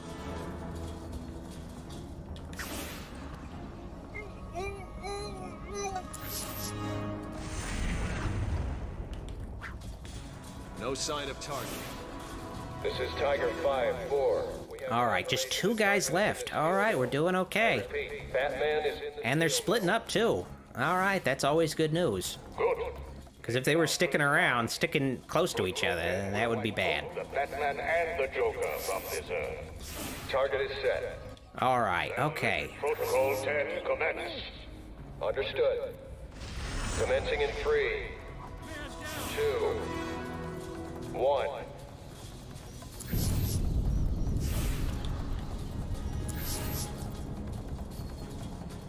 Okay, just gotta sneak up on him.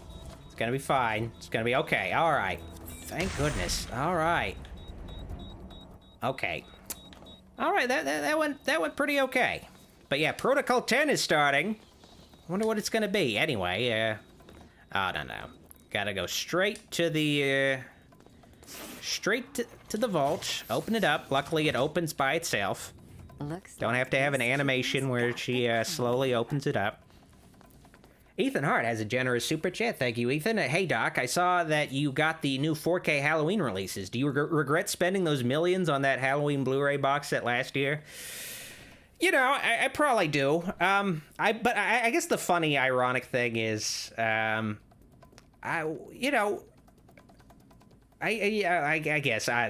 I guess actually it's not funny or ironic. I did spend millions on that Halloween box set. It's not quite the same price, but still had to spend like a couple $100 for all of them in 4K. But yeah, it's definitely, it was pointless getting the Blu-ray box set, the regular Blu-ray box set. If I had known they were going to come out with all the movies in 4K, at least the first 8 movies in 4K, with basically everything, all the bonus features and new bonus features, I wouldn't have gotten that box set at all. Definitely should have waited, but, you know, I couldn't have been sure. I still have the box set, and I still will cherish it, but I definitely didn't need to spend so much money and lose my kneecaps multiple times. Didn't need to do that at all. But who knows? I mean, who knows if the Rob Zombie movies will get the Scream Factory box set treatment? I guess we'll find out. Oh man, this part always screws me over. Just because it's such a small room. Catwoman, not great at taking hits, but once I take out these guys, it becomes a little easier. The armor guy is the main guy to take out. She has trouble with the armor guys the most just because it takes her a lot more stun attacks. Oh shit, don't do that. Takes her a lot more stun attacks to take out the armor guys by themselves. So you definitely need to use a combat takedown, ideally. Okay. Okay, I'm not even taking any chances. I'm just gonna be focusing on countering. Steel Mule is hit. Batman is down. I repeat, Batman is down. Good. Wait until Protocol 10 has... Anyway, time to do this Pulp Fiction homage and get the fuck out of here. Understood, sir. It's a little random to have a Pulp Fiction homage in a Batman game. Just this mysterious briefcase with something glowing inside it, but, you know, it's hard to pass up. It's always just the ultimate MacGuffin, like the briefcase in Pulp Fiction. Just a briefcase that's open, you don't know what's inside, it's just glowing, you know, it just captures the imagination. You can do it. Just walk right out of here and leave him. It's easy. You'll never forgive yourself, Selina. Save Batman, then get out of here. It's not like he'll die. It's Batman, right? Okay, so essentially, this is the good ending, the green path. This is the bad ending, the red path. This is the only point, I think, in the Arkham games where you actually have a choice that changes the narrative, changes the ending. So, Let's do the bad ending. No, let's not do... It's not really that... well... Okay, let's do the bad ending anyway. It's kind of pointless to do, but... let's at least show it off. Just a regular door to get out of Arkham City. Super simple. Not locked or anything. But yeah, I'm in regular Gotham City. Got my briefcases. Screw him. Telling Batman to screw himself. And yeah, that's the alternate ending of Batman Arkham City. Only available in the Catwoman DLC. But I guess if you get the Return to Arkham City version or the Game of the Year version, you know, you get it built in. But yeah, that's the alternate ending. She just takes the briefcases and leaves. And you know, if I continue to listen to the credits, you'll hear all of Batman's homies getting killed. Batman, like, died off screen. And are these credits skippable? No. Dear Lord, please tell me these credits are skippable. I'm not seeing any option to skip the credits. Okay, that's not good. That's not... oh, shit. I'm not sitting here for these credits. Could have sworn there's a skip credits thing. Oh, wait, okay. Maybe I think past this point you can skip the credits. Hopefully. I got my fingers crossed.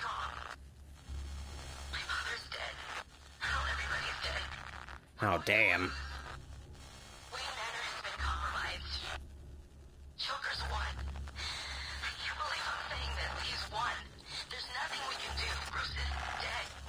Yeah, this is an interesting alternate ending. I mean, it's just a voiceover, but still very cool. But hopefully now I can skip these credits. Oh, thank goodness. All right. It was a fake out. Thank goodness. I guess that was why I didn't want to do this alternate ending. Just because... The steel mill is hit. Batman is down. Can't fucking skip that part. I was a little afraid they were gonna play the whole credits. Wait until Protocol 10. But Billy Zane is here. Always appreciate seeing Billy Zane. Underrated actor. Anyway. Do it. Just walk right out of here and leave him. It's easy. You'll never forgive yourself, Selina. Save Batman, then get out of here.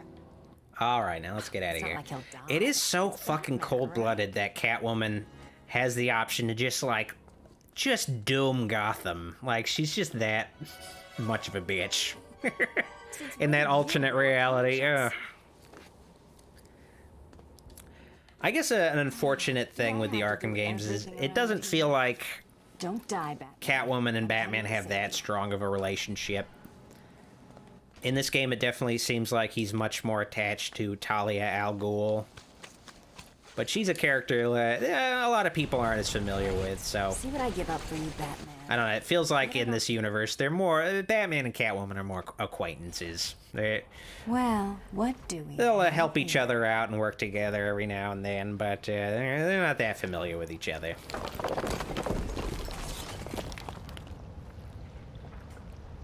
Figured you could use my help. You're right.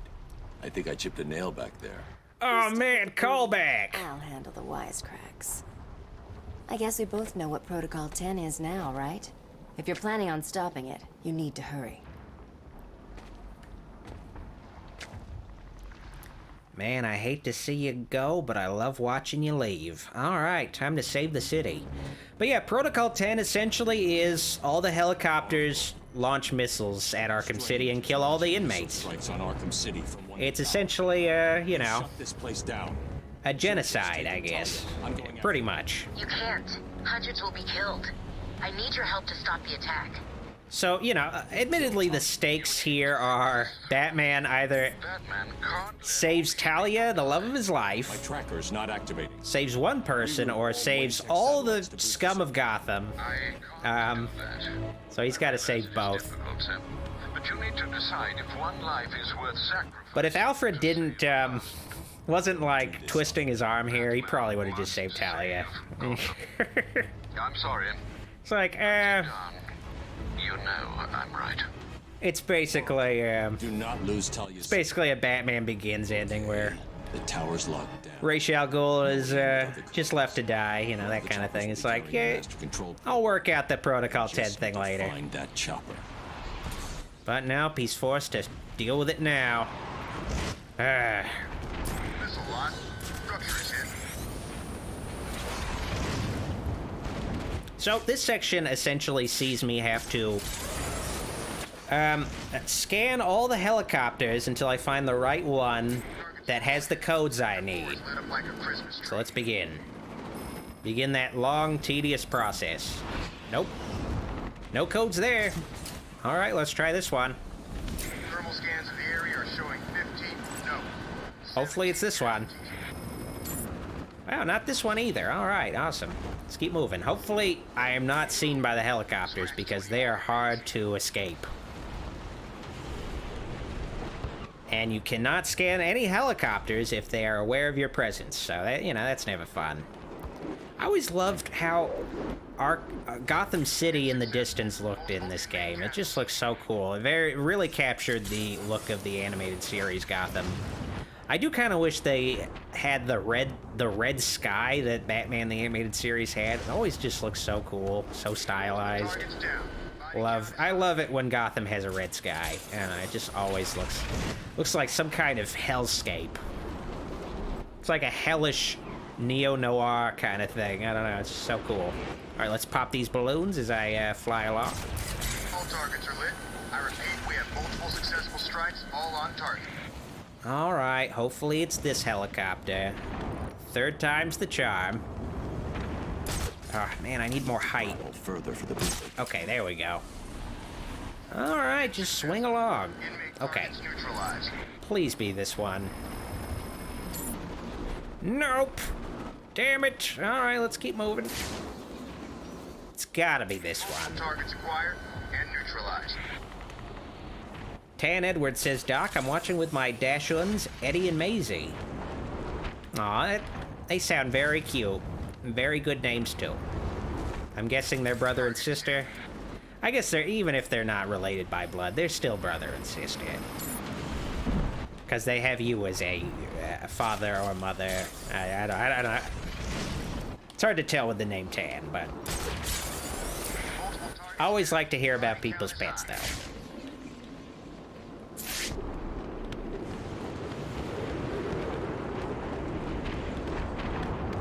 All right, it's gotta be this one, all right? Come on, please. I'm running out of helicopters. Returning to base. I wonder what Bane's up to right now. Anyway, should be focusing on this, not thinking about Bane. Man, wow, usually by now I got a master control program. Luck of the draw, I suppose. Oh, there's another one over there, and there's several more. I guess I should take my chances. Where there are more Tiger Patrol helicopters. It's successful. Inmate targets neutralized. This part is always where the game kind of... I guess, oh wait, yeah, you gotta wait until the second missile launches. Or I think that's the first missile launch.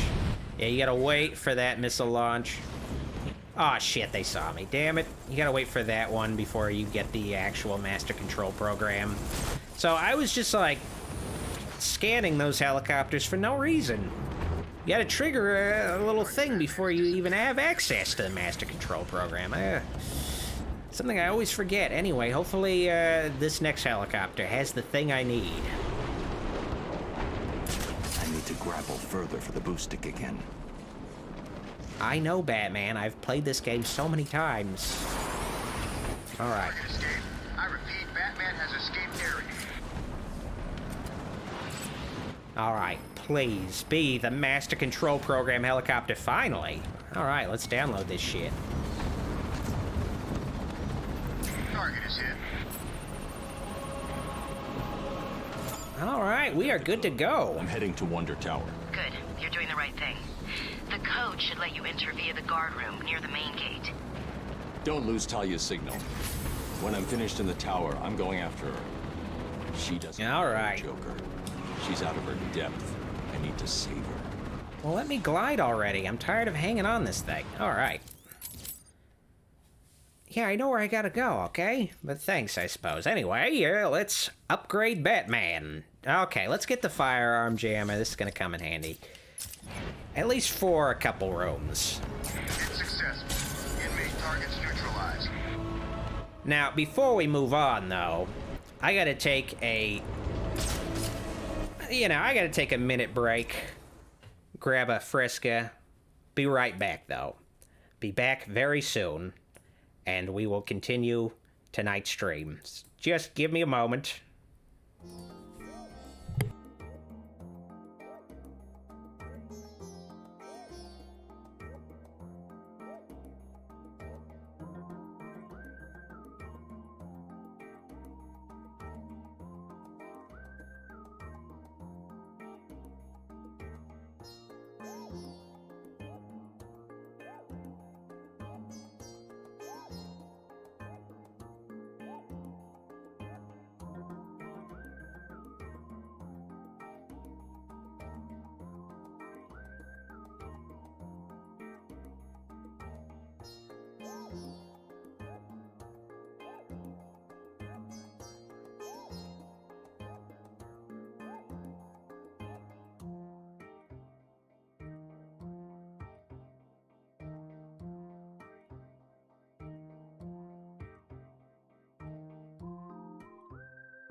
Alright, I'm back. Let me put on my headset, my invisible headset, and let's continue the game.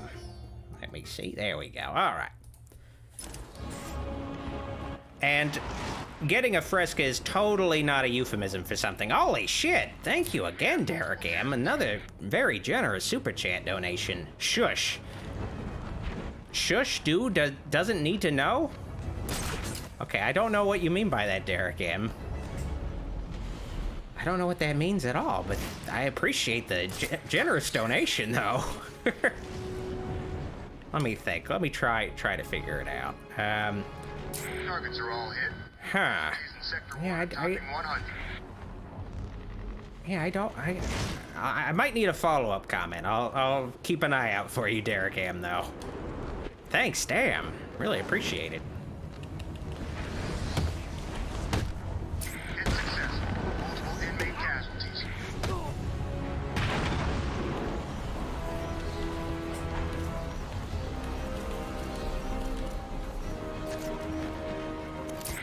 Targets down. Body count is high. Alright, let's get in here. Yeah, I'm just like keeping an eye out for a Derek M follow-up.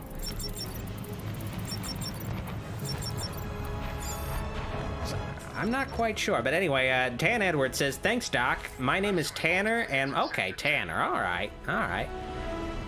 And my pups are both senior rescue Dashuns, but they love each other like siblings. Alright, that's very sweet to hear. It's always nice to hear folks rescue pets with a lot more seniority in their life cycles. Always nice to give them homes. A lot of people tend to, you know, unfortunately are drawn towards kittens and puppies, but you know, the old folks in the animal kingdom need love too, so that's always nice to hear. I have a senior cat myself, a senior rescue cat, so it's always nice to hear folks do that. Anyway, Maisie's 13th birthday is on Tuesday. Happy birthday, Maisie. Okay, Derek M meant to say shush. He doesn't need to know, as a sneaky donation. Oh, okay, just a little on the down low. I saw it anyway, and I thank you. Definitely appreciate it. Definitely make my Christmas shopping a lot easier for my family.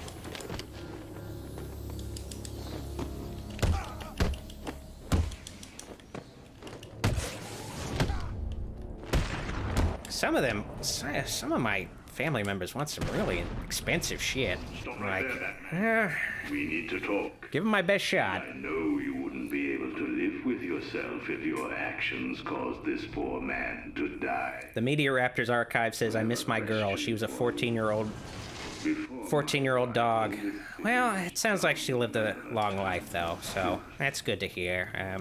But yeah, it's always sad to lose a pet, especially one that's been around so long. Always tough.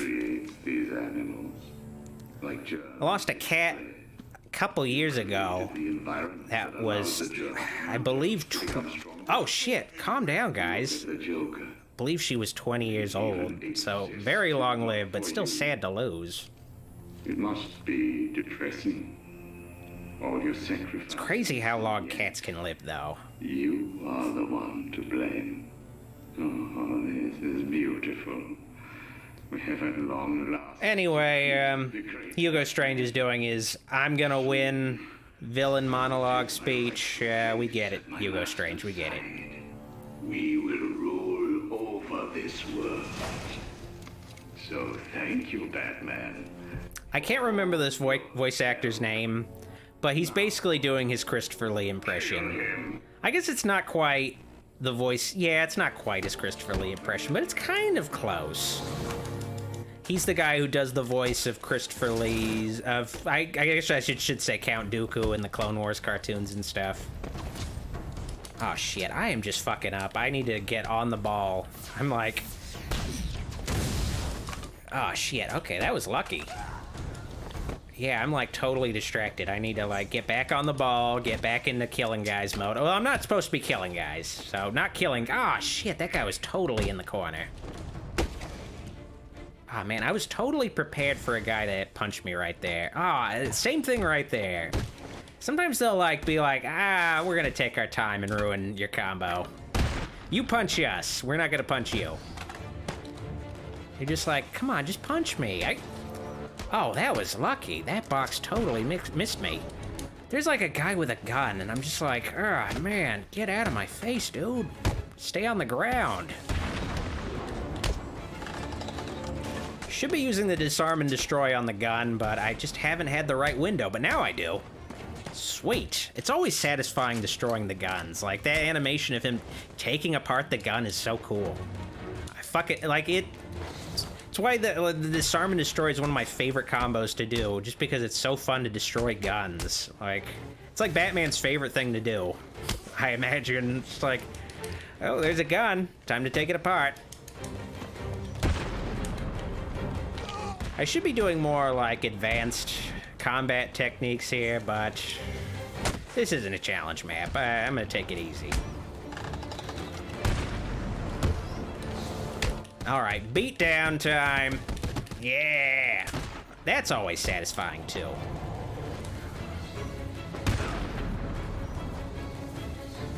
Spen says, I was looking forward to Batman Cape Crusader, but I don't know if it's gonna happen. Yeah, Batman Cape Crusader was essentially going to be a spiritual follow-up to Batman the Animated Series. From Bruce Timm and J.J. Abrams, too, for some reason.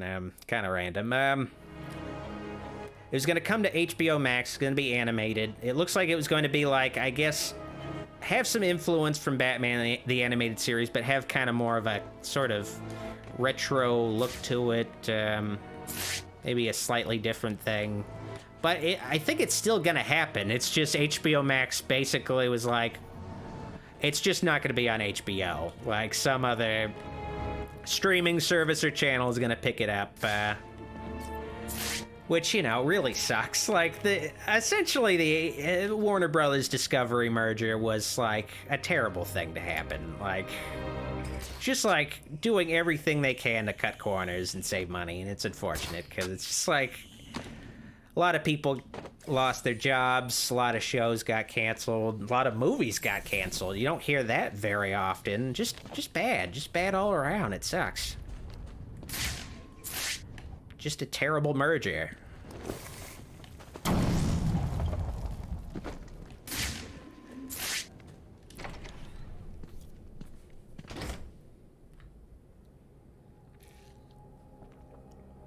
But I think that Batman Cape Crusader cartoon is still gonna get made. It's just gonna have to be on a different format, I think. On a different platform, I mean.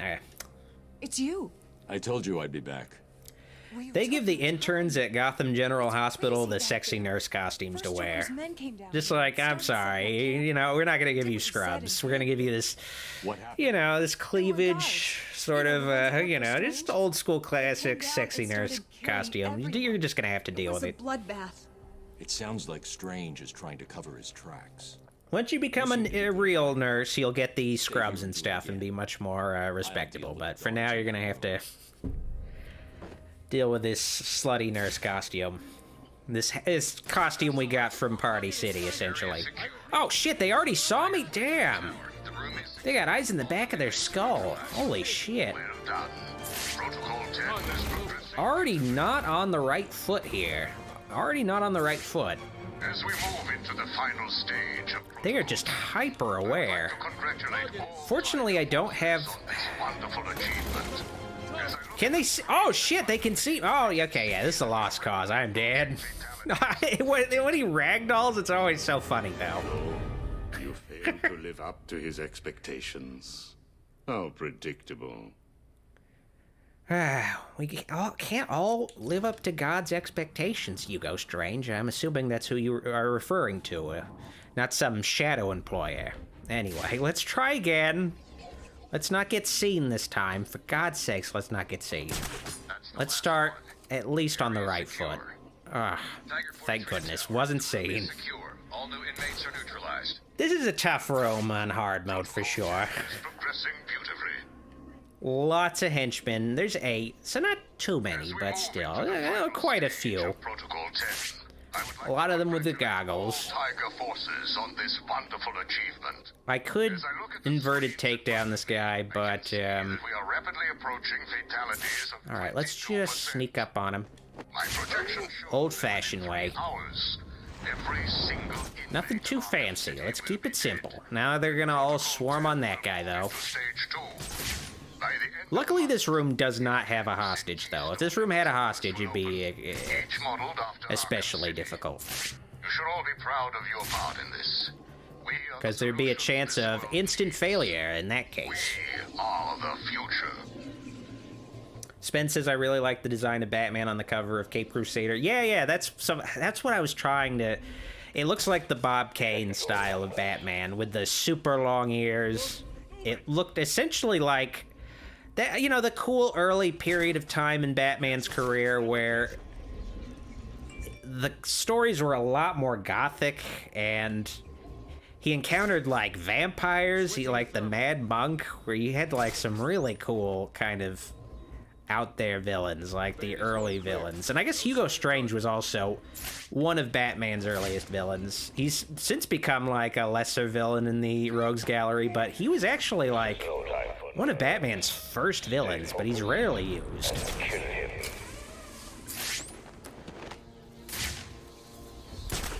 I believe Hugo Strange in the original version was like just more of like a typical mad scientist, but then he got reimagined in the modern continuity as a psychiatrist that figures out who Batman is. Which is I guess a better concept than he's just like a Lex Luthor mad scientist. Switching to thermal. A lot of the DC villains have changed a lot since their inception. Like Lex Luthor, especially. Now he's like, you know, an industrialist. You know, a super intelligent industrialist who kind of tries to be more of a seem like a more of a legitimate billionaire businessman who you know. But on the side, of course, he is a supervillain and stuff. But in his original inception, Lex Luthor was like just a random mad scientist guy that kind of roamed around just trying to take over the world. He has taken one of you imbeciles out. Like Gene Hackman, the Gene Hackman Lex Luthor in the original Superman movies is like, came out like right before he got reimagined into what he currently is, because it's always a little kind of funny watching the Gene Hackman version. He's just like this mad scientist who has to kind of hide out and shit, like inside a subway station. It's like a totally different thing from what you're familiar with Lex Luthor. Kind of wish we got a good modern version of Lex Luthor in movies. We haven't really gotten that, I don't think. I didn't like the Jesse Eisenberg take where he's just, let's just make him fucking Mark Zuckerberg. To me, that didn't feel right. Wasn't so into that. It just felt like, let's just be trendy. Facebook is definitely not trendy. Wasn't so into that version. Hopefully someday we get a good modern take on Lex Luthor, though, because I feel like he's like a cool supervillain that has a lot of potential, but just hasn't been realized, unfortunately. Gene Hackman is still the best, though, you know. At least there's that. At least he has not been dethroned, I suppose.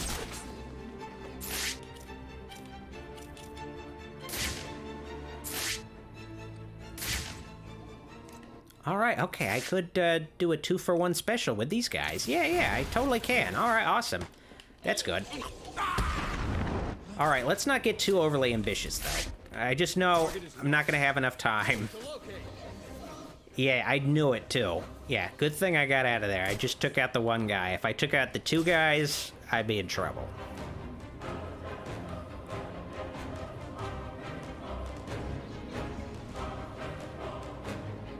Switching to thermal.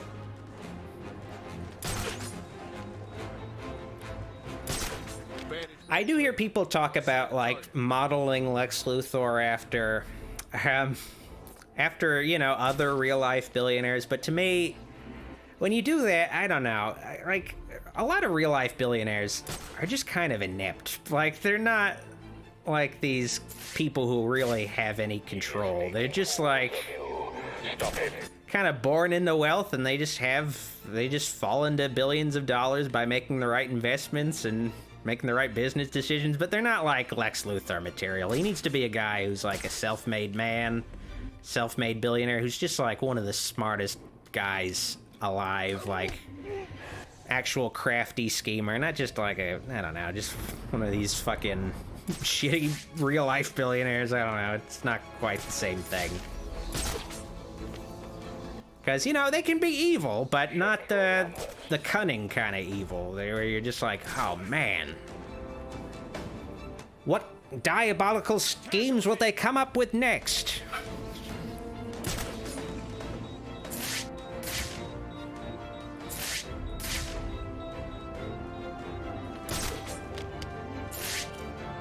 All right, I did use... Okay, well, I can do this, though.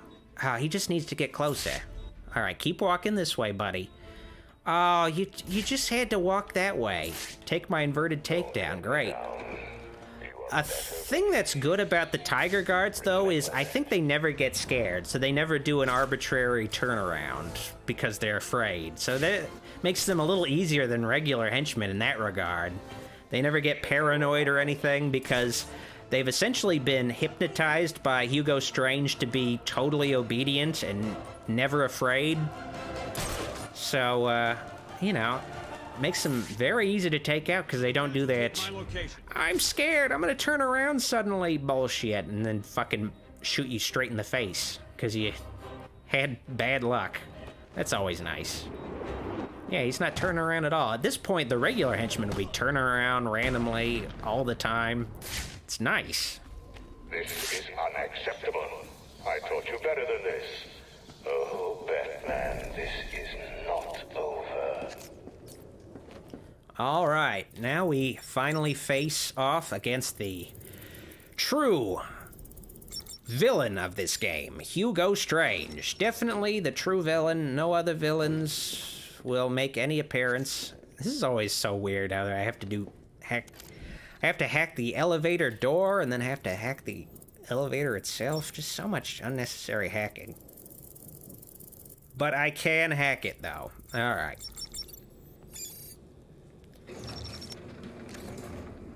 Medication is the password. I wonder if that's a euphemism for anything. You gotta make sure to take your daily medication, buddy. Stop me. I have won. Within the hour, every Honestly, this isn't safe. You don't want to be standing on the outside of an elevator on top of it. But I'm Batman, so I don't have to worry about anything. I will march to Wayne Manor. I will drag your faithful butler through the streets of Gotham, and I will make him tell the world how you have failed. My Arkham City experiment. I mean, something I do notice about billionaires is that they want to be seen as nice, like, as good people, but they always overcomplicate being good. Or it is always just like, all right, I'm gonna do the world good by, you know, I guess the current obsession is getting into space, which is nice, but they could be doing some other stuff besides just getting into space all the time, you know. Elevator's hot. Cover the door. There's some other, you know, there's other problems on Earth need addressing first, but you know, space is okay, I guess. I guess they can look like they're kind of helping the world, like by colonizing other planets, but in reality, it's more like I'll basically take over another planet. Oh man. And I'll have basically people who are my slaves. But we're habitating the rest of the galaxy, though, so that's nice. But that's honestly a good plan, though. Like, you know, just taking over a planet early with the money you got. Honestly, that's a good scheme. Having a legion of slaves that have to work for you if they want to continue living on your planet, yeah, that's not bad.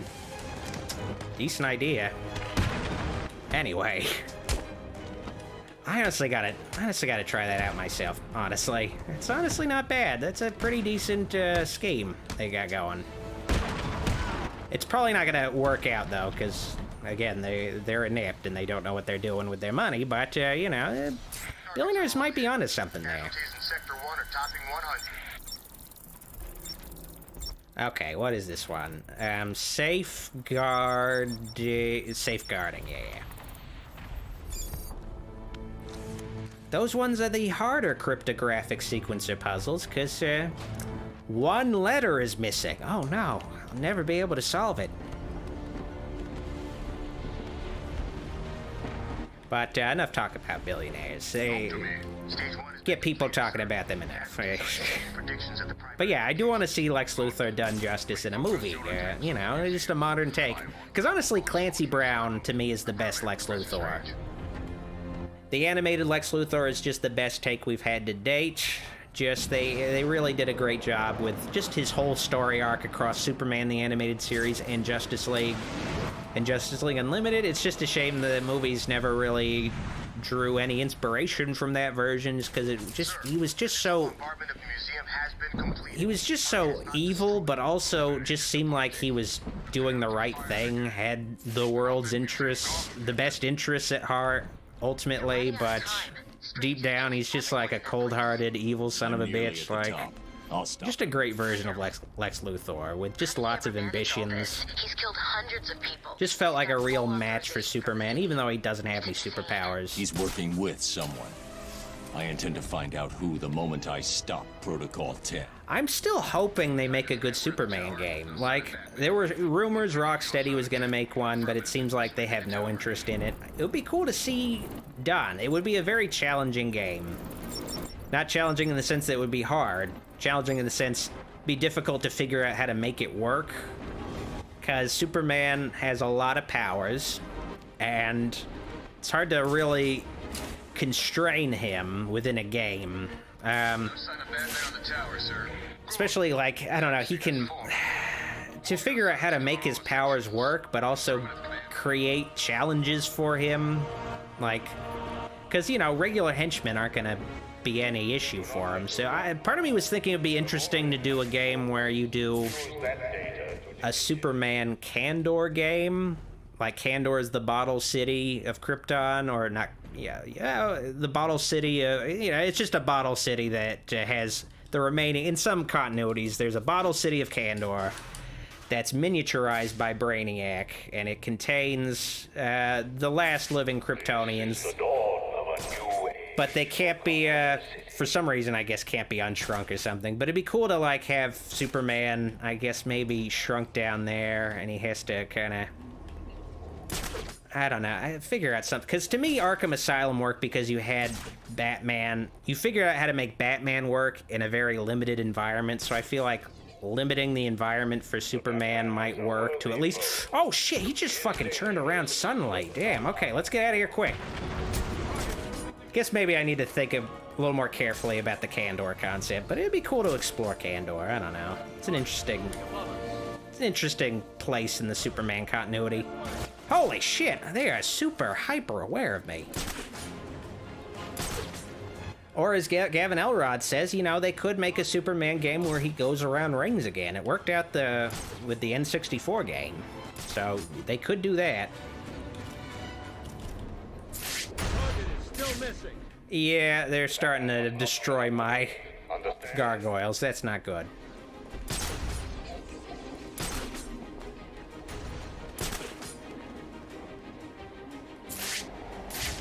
But I think with the Kandor game, you could make it a thing where he's depowered at the beginning of the game, so he has challenges, but then eventually, you know, he gains his powers gradually over the course of the game. Like, you could do some bullshit through the power of red sun radiation or some other shit to depower him. Oh, shit. The challenge with this room is that Hugo Strange will be actively monitoring the room, looking for you. So you gotta keep an eye out for that. Make sure he... Alright, that guy's coming over here. Okay, let's take out this guy already. Let's waste the fucking smoke pellet on this one guy. I usually waste the smoke pellet on one guy anyway. At least this way, they might be drawn over here, at least for a little while. Michael Diaz asked, ever played the Injustice games? I played both. I enjoyed them to a certain degree. I didn't really like the story that much. And I'm a little disappointed the Suicide Squad game is going to be following the same format of Superman's evil and shit. A little tired of it. Also a little disappointed that the Suicide Squad game has like an evil Justice League, but it also takes place in the same universe as these Arkham games. Just feels like, I don't know, just destroying any potential for any other Justice League stuff in this universe. But yeah, I guess it is what it is. I don't know. They made the choice. I might as well disarm these guys. Disarm two guys, so I only have to worry about one guy with a gun armed and ready. Protocol 10 has rewritten this. Wait, maybe I can do this. Nope, I can't. Oh, wait, no, wait. Maybe I could. I saw like a prompt. Let me see. Oh, shit. Oh, he saw me. He was like, what is Batman doing?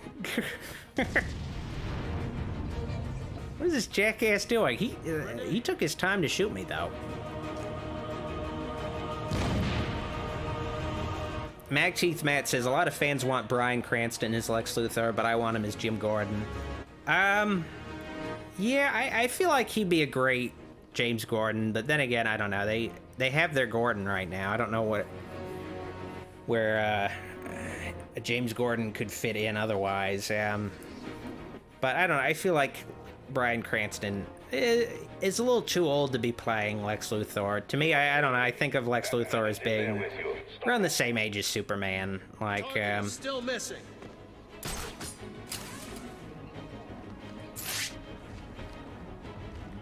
But I would like to see Bryan Cranston somewhere. I do feel like, I don't know, anytime anyone tries to cast Bryan Cranston in something else, they always just fucking fumble it.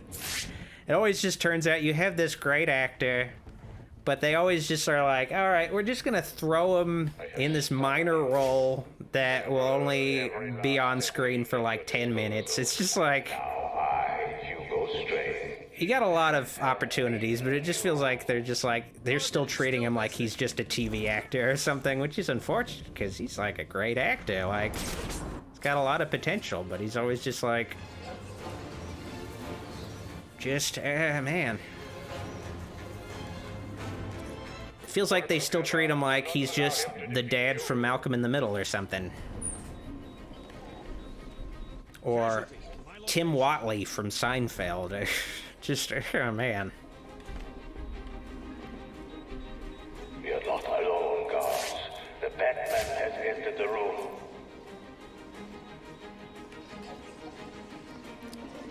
I do think, I don't know, it's become a little bit of a crutch making Superman evil, where it's like, how do we make Superman interesting to people? Let's just make him evil and make him the villain, because he'll be a real challenge. But, you know, he's like, he's supposed to be just a symbol of good and, like, I don't know, just the best of humanity. Like, anyone got eyes on the target?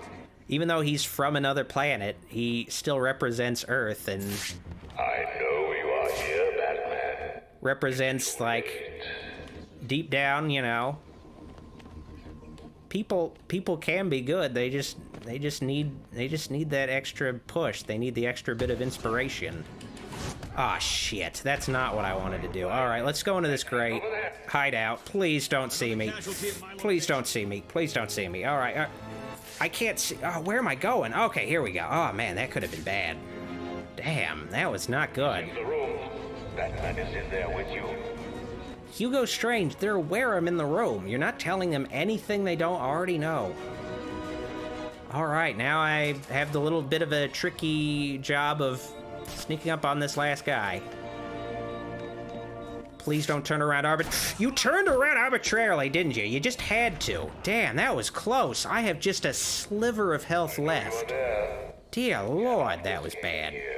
That could have been so bad. Oh, man.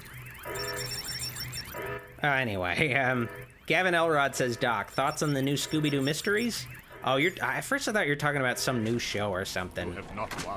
It's not my favorite Scooby-Doo series, but, it was nice to see, like, random special guests. You know. I think the problem with the new Scooby-Doo mysteries is that the pacing is so bad. Scooby-Doo is best in, like, a 22-minute format, but they were like, let's do an hour-long format, 44 minutes, with commercials, an hour. It just doesn't work. It's just, episodes are so stretched out. Just rather watch a 22-minute Scooby-Doo episode.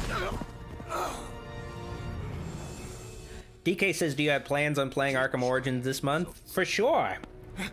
Saturday after next Saturday, I will be playing that. Start playing that game, and gonna be playing Arkham Origins for sure. But next Saturday, gonna finally have a new big review though. Nightmare on Elm Street 4. Keep an eye out for that. Gonna be working on my Christmas videos as well next week, so gonna have a fun month. Gonna have a fun month. I have achieved what the great Batman could never do.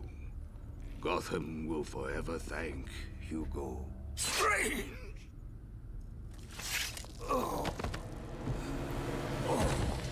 Whoa!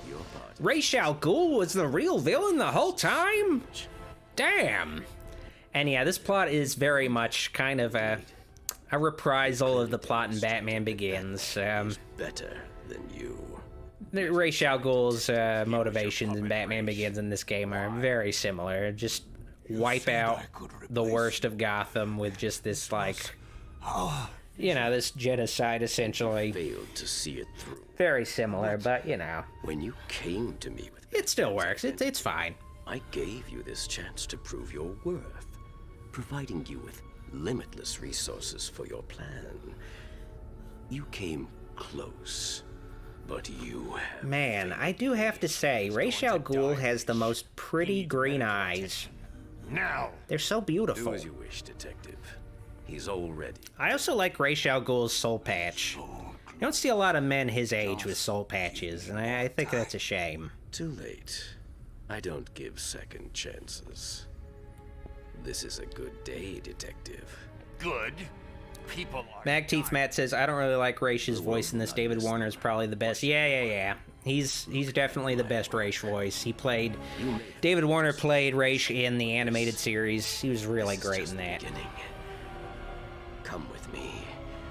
We will wipe. This voice really doesn't work. Never. I don't get the sense that this Ra's al Ghul is like older than Batman and is like kind of a mentor figure. It just doesn't work so well. I doubt it. It is what it is, though. Computer, activate protocol 11. Michael Diaz says, random question, do you like the Planet of the Apes films? Unfortunately, I've only seen Rise in the original movie. The 1971 with Charlton Heston. But actually, I think the first Planet of the Apes actually came out like late 60s. Never mind. But seen those ones. I haven't seen the last two. I do need to, though. I do need to. Probably get the 4K trilogy box set or something, or get like a full box set of the series, something like that. Kayshawn says, hey, did you ever watch Walking Dead? I watched like the first couple episodes, but just didn't grab me. The tower just exploded. Just never grabbed me. I noticed. Thank God you're I'm not really a big fan of zombies in a TV series setting, just because I feel like this whole place was part of anytime they do that, it's just super padded out. Where's he now? And it's like, I don't know. I prefer zombies in the format of 80 to 2 hours, 80 minutes to 2 hours. To me, it's just, I don't know. It just end up with a lot more folks getting eaten and shit. That's more of my kind of thing with zombies. And that has to be fewer and farther between with a TV show. Take a look at your girlfriend, who, as you can see, is in danger of having her pretty little brain splattered all over this camera. Ignore him, beloved. Let him die. Oh, how romantic. Only problem is, I've never felt better. And we both know you really can't ignore me. Can you? Eddie Herta says, there goes side boss number 2. Yeah, there's like, I don't know. There's so many, like, villains in this one. Like, the main villain is Hugo Strange. No, wait, it's actually Ra's al Ghul. Now he's out of the way. Okay, I guess the actual main villain is Joker. But it's not necessarily actually Joker. Like, lots of fake outs. Like, who's the actual villain of Arkham City? It's hard to say. It kind of just goes back and forth, I suppose. Return to base immediately. Repeat, return to base immediately. Oh, and I guess I should comment on, you can actually see Ra's al Ghul's corpse down there. But then, after the game is finished, though, and you're in the post-game, the corpse is missing. Wonder what happened to it. Wonder what happened to it. Who's to say what happened to the corpse of Ra's al Ghul, though? Who's to say? Maybe it might appear in a future game DLC, but it's hard to say. You can hear me, right? It's just, you don't seem to be... Oh, wait, actually, it does come... I did mention earlier that the Catwoman alternate ending is the only time there's, like, a moral choice in the Batman games, in these Batman games at least. But actually, no, there is a moral choice in Arkham Knight, in the Arkham Knight DLC, where you can choose to either kill Ra's al Ghul or just keep him alive. So I guess there's that too. It's hard to really make a call on that, I suppose. Essentially given the choice to euthanize Ra's al Ghul. Bit of a conundrum for Batman.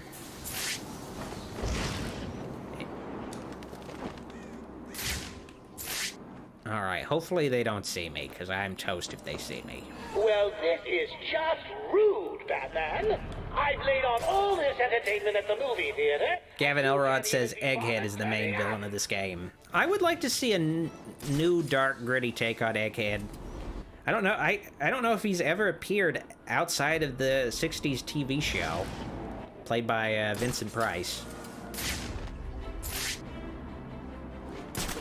Honestly, it's such a random thing. It's like, who do we have Vincent Price, this esteemed, classically trained horror actor, play on our Batman show? And you're like, have him play Egghead. Just like, all right, okay, all right, fine.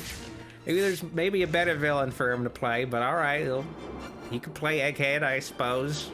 I guess it's one of those things where maybe he chose it. He was like, I get to own the role of Egghead. No one else is gonna ever match me playing Egghead. Batman. There's lots of other characters he could have probably played, but there'll always be someone else who comes along, play that character. But Egghead, he's been unmatched by Vincent Price. Like, I'm sure they've made attempts bring back Egghead, but it's just never the same. So at least I guess Vincent Price has some security. He never has to worry about someone else stealing that role from him beyond the grave. But yeah, this is honestly pretty tedious. You just gotta sneak up on all these snipers. It's right here, next to the gaffer tape and the pliers. All right, let's. Okay, we're near the end of the game. Once I take out all these snipers, essentially that's it. The game is done. So what's going to come in handy? All right, I think pretty much, well, let me think. I think pretty much just upgrade my armor. I think that's all I really need for this final well, actually, I don't even need the ballistic armor. Because this is not a Predator map. This is just a regular boss battle with normal combat. So, yeah, I guess nothing really comes in handy for this boss fight. Yeah, you know,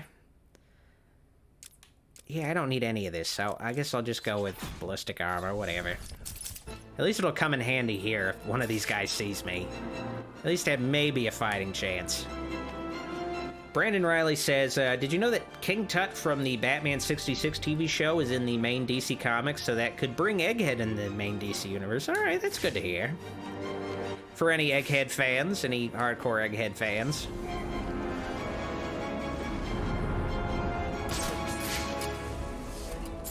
I think there's, like, potential there, for sure. Do something. I mean, they were able to, like, make Mad Hatter dark and gritty. Basically just making him like a child molester, but, you know, at least it's a take. At least it's a take. Add some edge to him. There. God, the one story they did of Mad Hatter and with the Robin Year One comic is so dark for, like, a Robin origin comic, where Robin has to take down a Mad Hatter's child human trafficking scheme. It's so fucking dark, where he's like, Mad Hatter sells these little girls as sex slaves to, like, it's so fucking weird. Like, it's crazy how dark they went with it. It's just like, what the hell? This is like a Robin comic. Little kids are probably gonna be reading this. It's like, damn, take it easy. Anyway. All right, this one is always kind of hard to really do, but I'm gonna give it my best shot. Here we go. All right, that worked.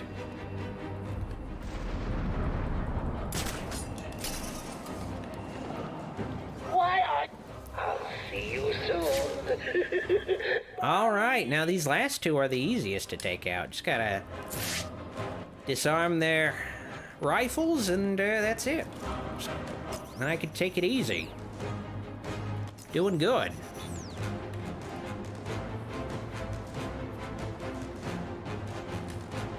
Nicole L says, what was the name of the woman who was with Egghead? I have no idea. I'm gonna take a guess and maybe some kind of egg pun. Let me think. What's it? I guess Alexis.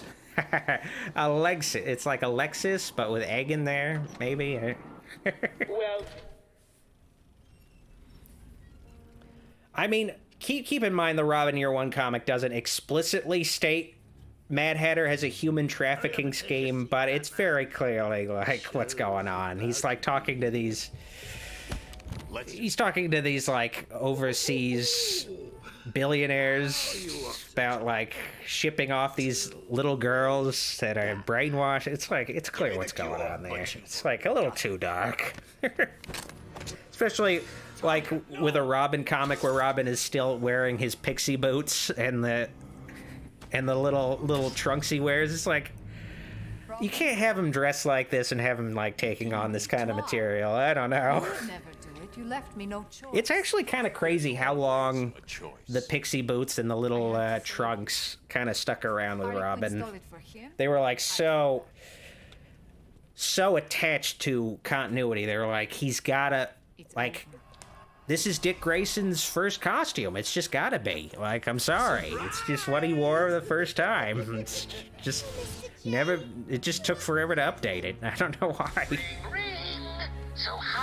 Anytime they did flashbacks, he'd just show up in those little tiny shorts with the pixie boots. It's just like, I don't know. Maybe you could make it a little more contemporary, but all right. Gotcha. You fell for the old fake Joker gang, Batman. Told you. So yeah, twist. The Joker we think we see is not actually a cured Joker at all. Encore. More. And I actually had this spoiled. Yep, that's the real Joker. He's still very much ill. I guess he's just been chilling out in this theater waiting for this other Joker to bring him the cure, but that Joker got very sidetracked. Just been like, all right, just gonna let you guys take it from here. Bring me the cure. You got it worked out. You got it figured out. Appearances. But first, if you would be so kind, hand over my cure. Yeah, I wonder who this other Joker is. A Joker made out of human shit. What the? Oh wait, no. It's Clayface! I kind of wonder, though, if Clayface does smell like shit. I kind of wonder. I wish they got Ron Perlman to do the Clayface voice in this. This is not the best Clayface voice. I definitely Ron Perlman's the best Clayface. The role of a lifetime! It's like, that's why Clayface is working for Joker? It's just a nice acting role? Like, where? I never quite understand. I never quite understood Clayface working for Joker, but, you know. It's a nice twist. Okay, I gotta get back into the game. I'm like, I'm fucking things up. Gotta keep my mind on the ball. This is honestly a super simplistic boss battle. You just repeatedly throw the freeze grenade at him until he's dead. That's it. And just dodge his attacks. Very simple boss battle. It's better than any of the Arkham Asylum boss battles, at least. Sometimes you can dodge it and he'll, you know, ram into the explosive canisters, but yeah, otherwise it's very basic boss battle. The Arkham games always kind of had sort of, I guess Arkham Origins is the only one that had like really good boss battles overall, but the main trilogy of Arkham games always had kind of underwhelming final bosses. All right, I think that's phase 1 taken care of. What are you doing? Are you supposed to be playing with me? What the hell are you doing? Oh, this is always fun, just slicing this guy up.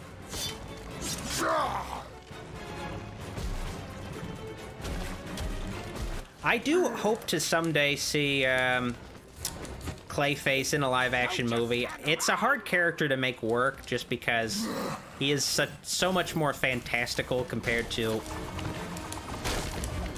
the usual Batman villains. He has superpowers. They kind of shy away from superpowers with Batman movies,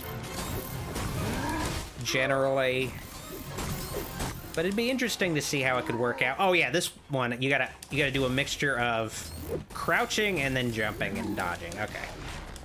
Always forget about that. They're very, like, forgiving about the dodging with this Clayface fight. For sure. Oh shit, okay, that was the last second. I like how forgiving. I'm totally getting hit by Clayface, but because I dodged during a certain window, it's fine. You know, take it easy. Ah, that was close.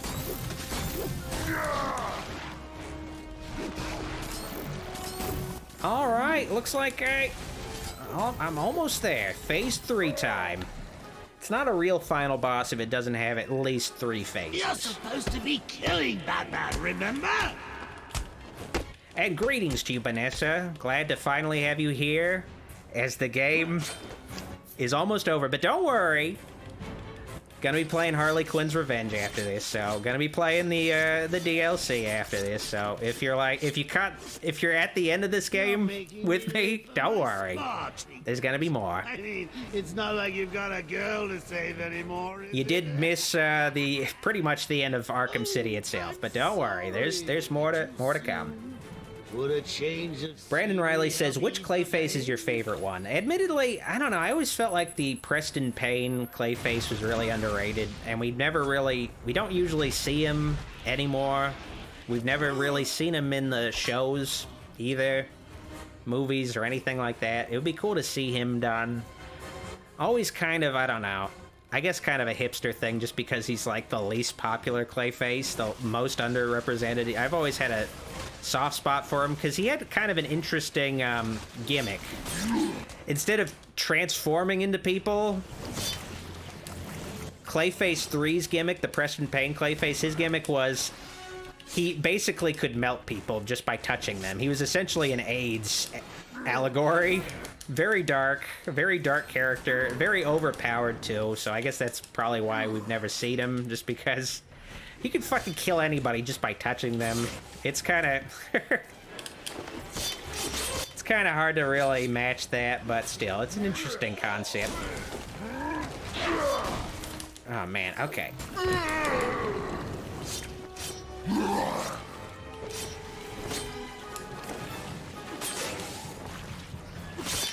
Just gotta manage these little Clayface soldiers, and you'll be fine. They are very fast. They are much faster, much more fast compared to regular henchmen, so they can prove to be a little bit of a challenge. Just gotta stay on top of things, and it'll be fine.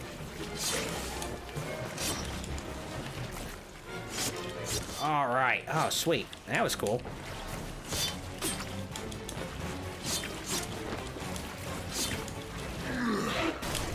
Ah, shit, he still got me. Damn it. Just throw the grenade. There we go. All right, I basically beat the game. All right, that's good.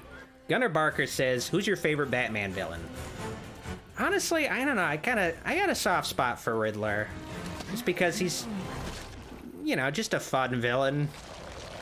Isn't taken too seriously for the most part. Just kind of nice and, I don't know, kind of still a sort of somewhat innocent Batman villain with just this kind of goofy gimmick. Can have some dark storylines for sure, but usually is depicted as kind of just a guy who just has a really big ego and really just wants to prove himself to Batman and just always fails. My way, Bats.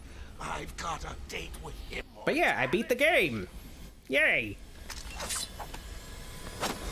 But Joker still needs a beating. Gotta beat this fucking AIDS patient to his death. So yeah, I guess maybe they were kind of leaving the door open for maybe Clayface returning, but he never does. He just gets blown up. Cause you know, he does get thrown into the Lazarus pit, which, you know, technically makes you immortal, but I guess it also gets blown up. It's very ambiguous whether or not he survives. I killed your girlfriend, poisoned Gotham in hell. It's not even breakfast. Xavier the God says, Doc, would you say Deathstroke, Strange, or Ghoul are top 10 Batman villains? I don't consider Deathstroke a true Batman villain. He's a Teen Titans guy. People die. I stop you.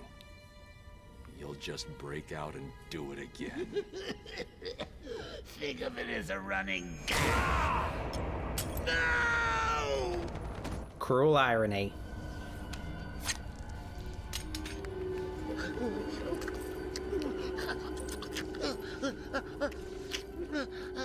Are you happy now?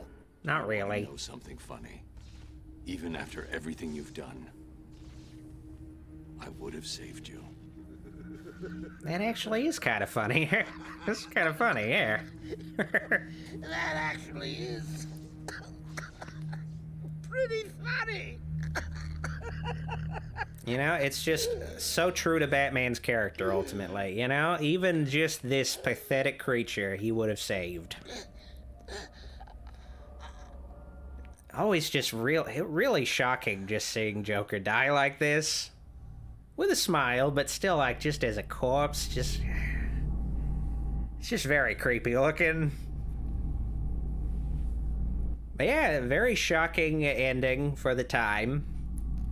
Now they'll kill Joker every other week. Bring him back, it's whatever. Apparently there's 3 Jokers. Fucking stupidest storyline ever. I don't know what Jeff Johns was thinking. But yeah, this was a very good story. Overall, you know, I just love this. You know, it's a very good... I mean, it kind of is continued in Arkham Knight, but this is a very good final Batman Joker showdown kind of story. Just because it's, like, summarized just very plainly, like, if Joker just was taking it easy, he could have kept living. Just kept trying to be a villain and just didn't let Batman be a superhero and save him. And I guess Joker just couldn't even anticipate that Batman would try to save him at all. He believed Batman would be just as cruel as he is and just let him die, but nope, not at all.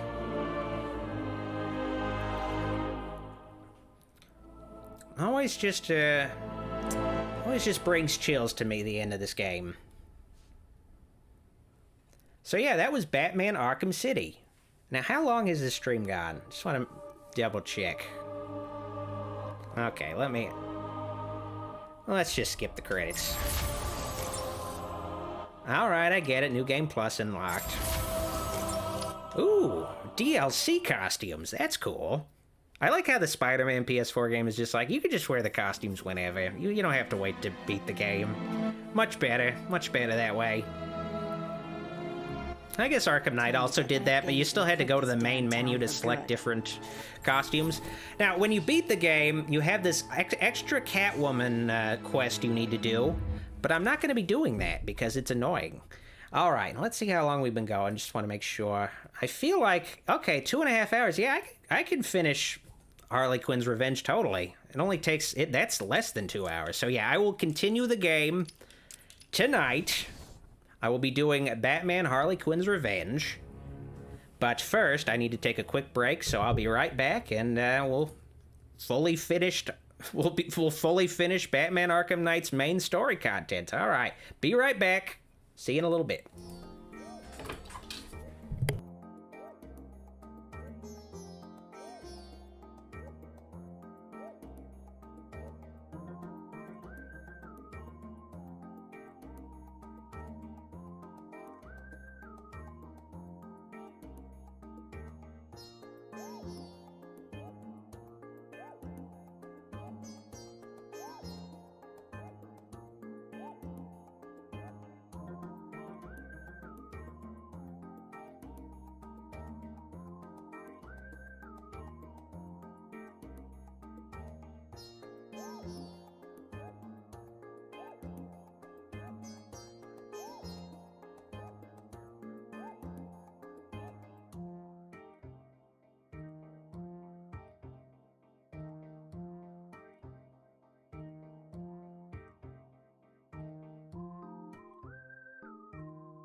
All right, I am back. Get my headphones on, and we will switch back to the game.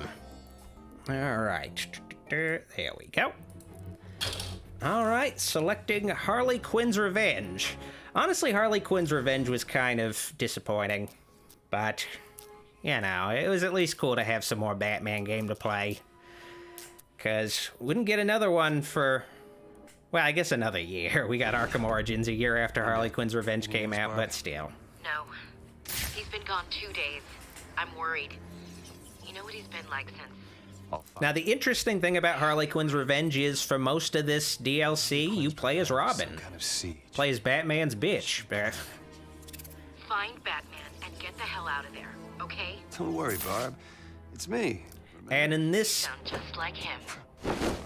In Arkham City, Troy Baker played Robin, but they recasted him in Arkham Knight because they got him to play the Arkham Knight himself. Totally different Robin, I guess. Very confusing casting, honestly. I felt like he was good as Tim Drake. But I guess maybe they wanted a younger voice, I suppose, or something. I don't know. But it's fun playing as Tim Drake Robin. He's got his staff. He's got that cool hood on. I kind of wish more Robins had hoods. I guess the Damian Robin got a hood when Grant Morrison took over. I always like to see Robin with a hood. But yeah, the cool thing about this DLC is Harley Quinn takes over Joker's operation, and she rethemes all of Joker's thugs to have her color scheme and her diamond pattern design. Very cute. Anyway, let's keep moving.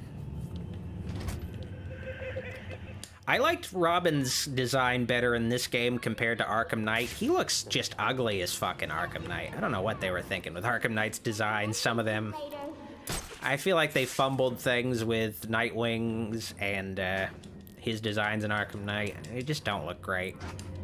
Felt like Batman's design looked really cool, the main costume, but the other costumes just look jank. Barb, I found the missing cops. Quinn's got them.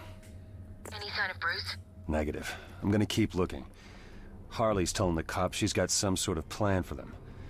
They'll be safe for now. Be careful. This'll end okay. I promise. Yeah, I guess, honestly, I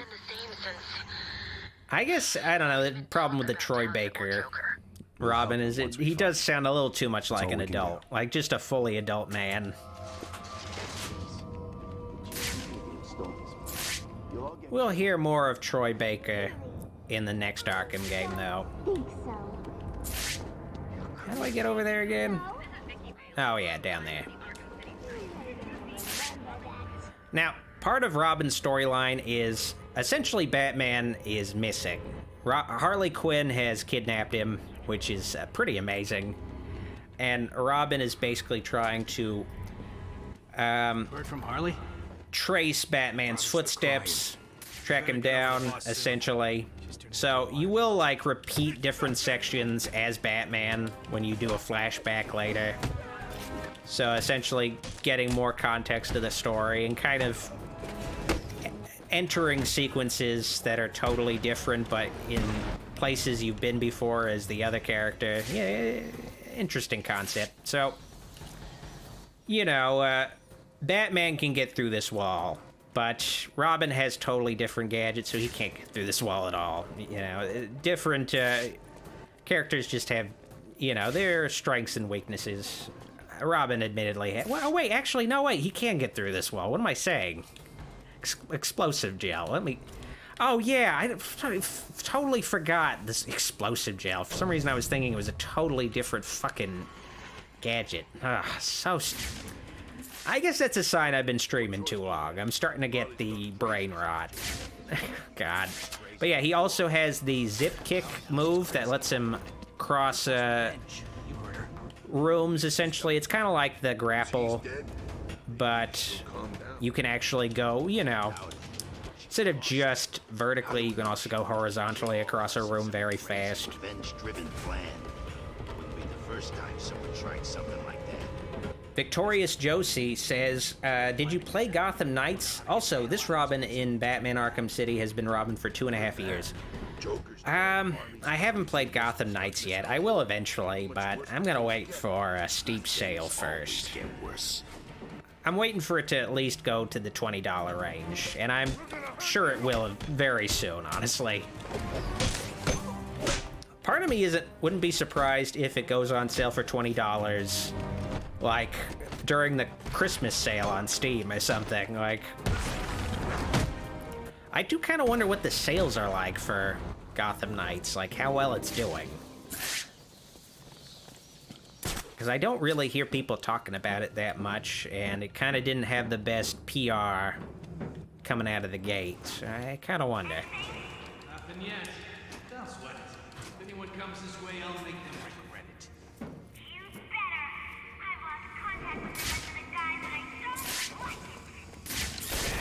Oh shit, I forgot about this part. So yeah, another thing this Robin has, which I thought was so cool, is his staff can turn into a bullet shield.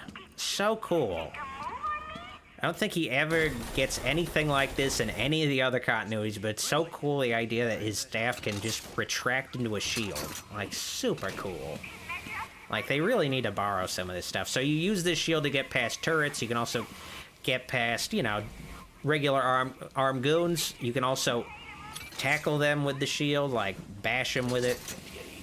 Really cool. You also use it to get clear of these, like, vents.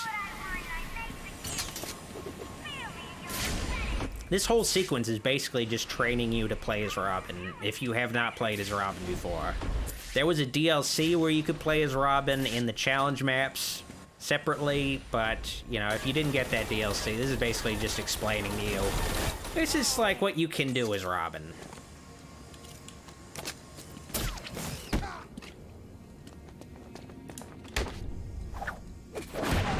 Oh yeah, and the collectible part of Harley Quinn's revenge is just, you know, bataranging her balloons. You know, not that fun. It is what it is, though. They had to have some kind of tedious collectible, though. Give you a reason to replay this DLC, because it's pretty short. Oh, you missed all the balloons. You gotta replay it if you want all the achievements. Man, I am just getting my ass kicked as Robin. What are you doing, dude?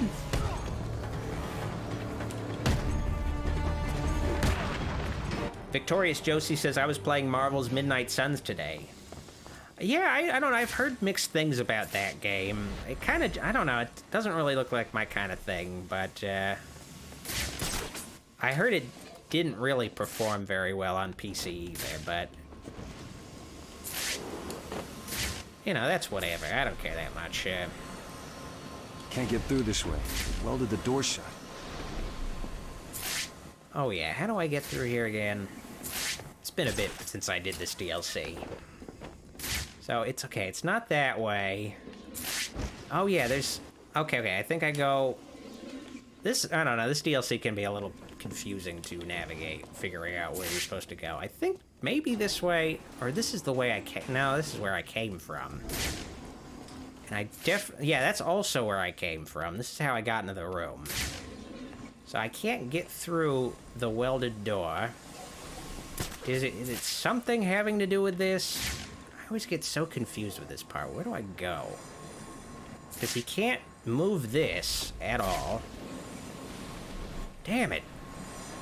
Actually, fucking stuck. Door's sealed. Need to find a different route. Maybe there's a different... I don't know. I'm just gonna wait. I'll wait for somebody to remind me where I need to go. I think I gotta go that... No, that's locked anyway. This is the way I came. Okay, I guess maybe still this way, and I take... Oh, yeah, okay, yeah, I go through this door. Fuck me.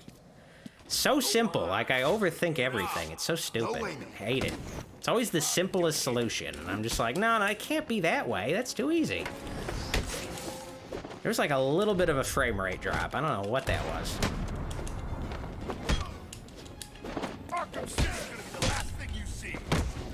Now, admittedly, it's cool that you can play as the other Batman characters, but their moveset is a lot more limited compared to Batman, so it's ultimately always just more fun to play as Batman. Like, you know, Robin does not have the same number of takedown moves. He doesn't have the same number of gadgets at his disposal. He has, like, unique gadgets that make him kind of fun on his own, but ultimately I'd always rather play as Batman, but it's at least kind of fun to have this alternative character available in some form, but, you know, at the end of the day, always gotta go for Batman. Tan Edwards says, Doc, I'm going out. Thanks for all the great content. I can't wait for your next review because you're so funny. Happy holidays. Have a great night. You too, Tanner. You too. Gonna have a new review next Saturday. Have you found him? Finished it earlier today. Greetings to you as well, Kenzie. Now we're doing like this little flashback where, you know, ironically, Batman is now a hostage, but how this story started out is some cops were held hostage by Harley Quinn, and Batman went in to save them. And while trying to take down Harley, things kind of went south. Ambushed my guys and dragged them towards the steel mill. DK says it was pretty fun to play as Red Hood. Yeah, I made, you know, being able to kill guys and shoot them with guns, that was a nice change of pace. You know she blames but, you know... Could be a trap. Just never have a fun time in the Predator maps with a guy who does not have a cape. They always got to have a cape in a Batman game. If they don't have a cape, it's always just a pain in the ass playing it. Ugh.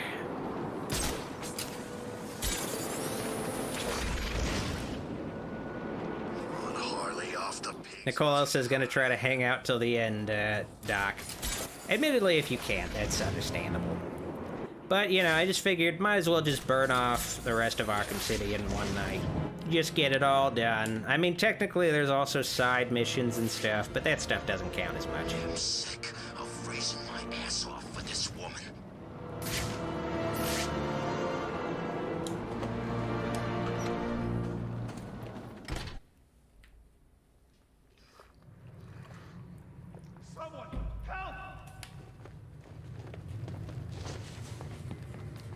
But for those of you who have stuck around the whole stream, you have my kind regards. I really appreciate it.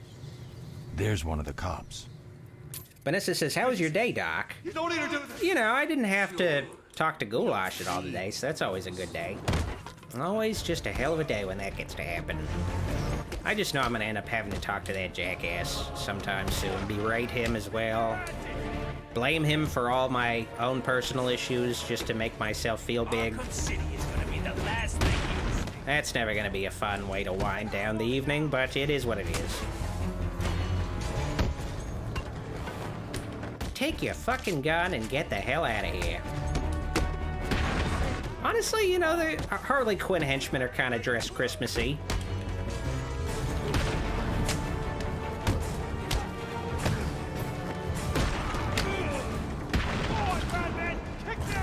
Victorious Joey says, I can't wait until Suicide Squad Kill the Justice League comes out in 2023. I'm looking forward to that game as well. I'm a little skeptical because I wasn't so into Arkham Knight, and they haven't made a game since Arkham Knight. So I'm a little questioning of like how good of a game Rocksteady can still produce. That game has been, you know, also delayed a whole lot. It just makes me feel like there might be some serious problems with it, that they're trying to delay things, maybe try to fix it, but I don't know. We'll see how it goes. I'm glad to see you. What happened? Where are the others? We were ambushed. They dragged us outside the steel mill and beat the crap out of us. These bastards dragged off the others and brought me here. I'll find them. Wait here. Hide. Yeah, that's your solution, Batman? Just hide? Don't want to talk? Not gonna actually rescue this guy? Alright, fine. That's not a door. It almost kind of looked like it was a door.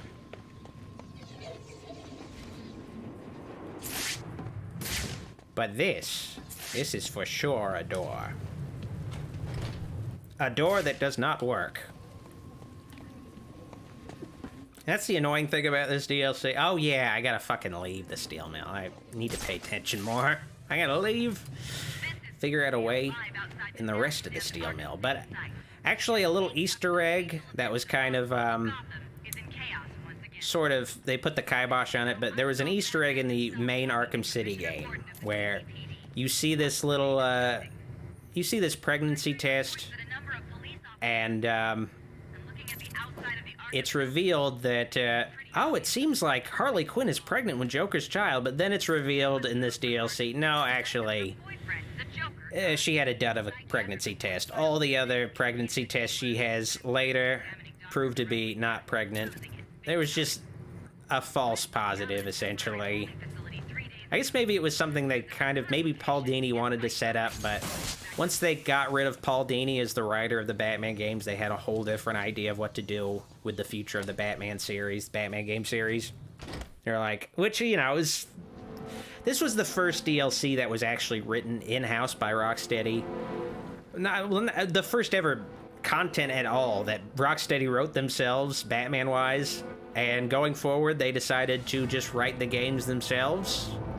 At least Arkham Knight and this themselves, and it really shows, like, the quality went downhill. They really should have kept Paul Dini around. Kind of just, I don't know. Arkham Knight's plot is just, it's kind of shitty. It's kind of shitty. And this game's plot, I mean, this DLC's plot is kind of simple, but, you know, it's serviceable, but yeah, they really should have kept Paul Dini around. I don't know, they got a little too ambitious, a little too overly ambitious. I think it was like, I don't know, honestly, an ego thing probably by Sefton Hill, the director of these games, just like, we can write our own quality Batman game, something that's worthy of the series. We don't need to have, like, you know, professional Batman writers take over for the writing duties. We can do it ourselves, prove ourselves as good Batman writers, and just didn't quite work out. Here, they may have left some evidence that I can follow. But something interesting with this DLC is that Kevin Conroy does much more of like a grim voiceover, an even more grim voiceover for Batman, where he's still mourning the death of Talia and maybe even the Joker. so he sounds really bummed out all the time. It's an interesting take. He doesn't really deliver this kind of performance again in Arkham Knight, though. I should follow it and see where they took him. Xavier the God has a super chat saying he was really surprised that Arkham Knight won a poll as best Batman game. I don't quite get that myself, but, you know, I guess maybe there's a lot of people who are big fans of the tank, you know. Big fan of the Bat Tank, you know. It's not my favorite thing, but I guess it's gotta be somebody's. I know from memory where I gotta go. I don't really need to follow this trail. I know it just leads me right over here.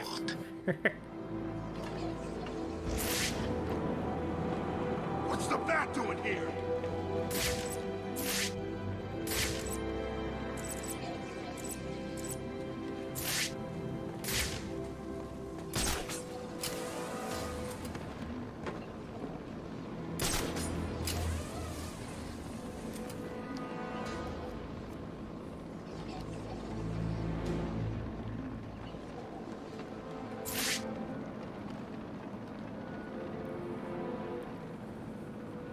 Okay, I'm just reading the chat. I'm like trying to get my bearings again with the chat.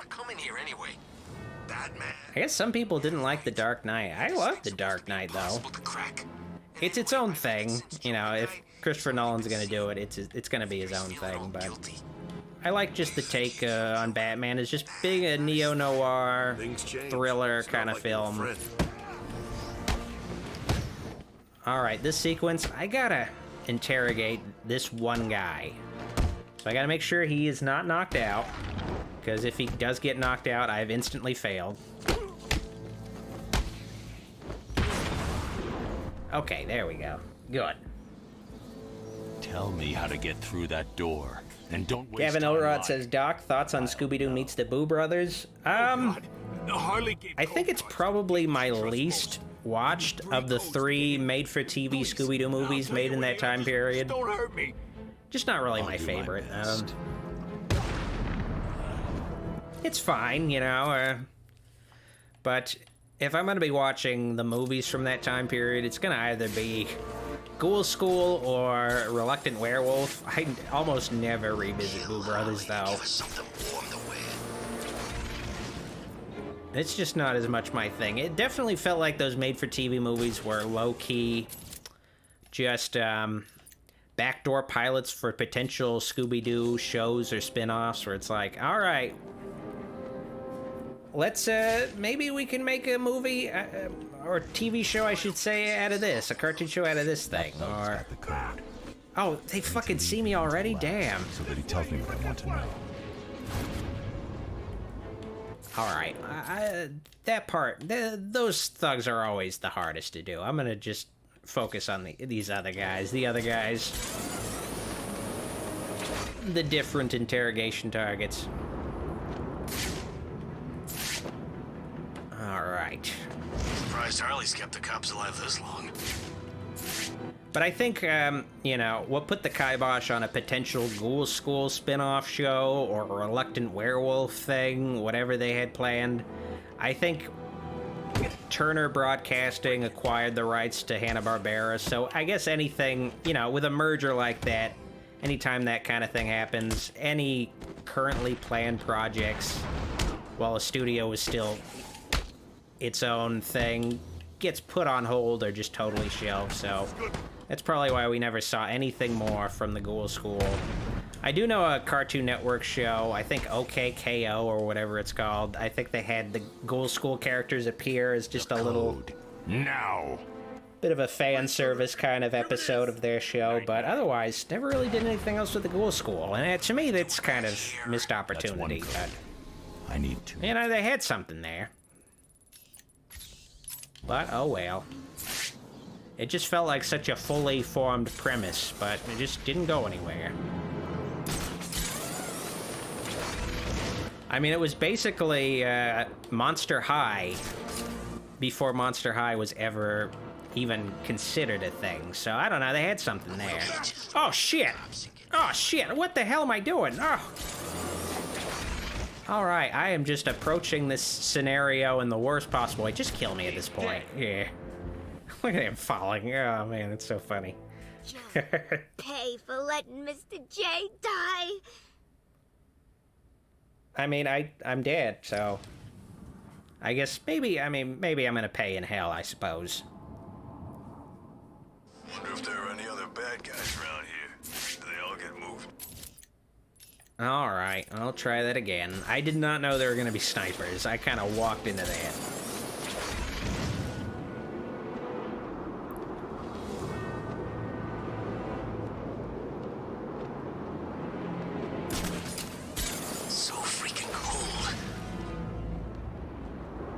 Xavier the God says, I heard thoughts years ago of them doing a Batman high school show. Yep, they were gonna do that at one point.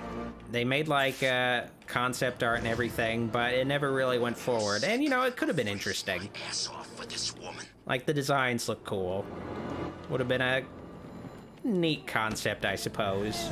But it just never went anywhere.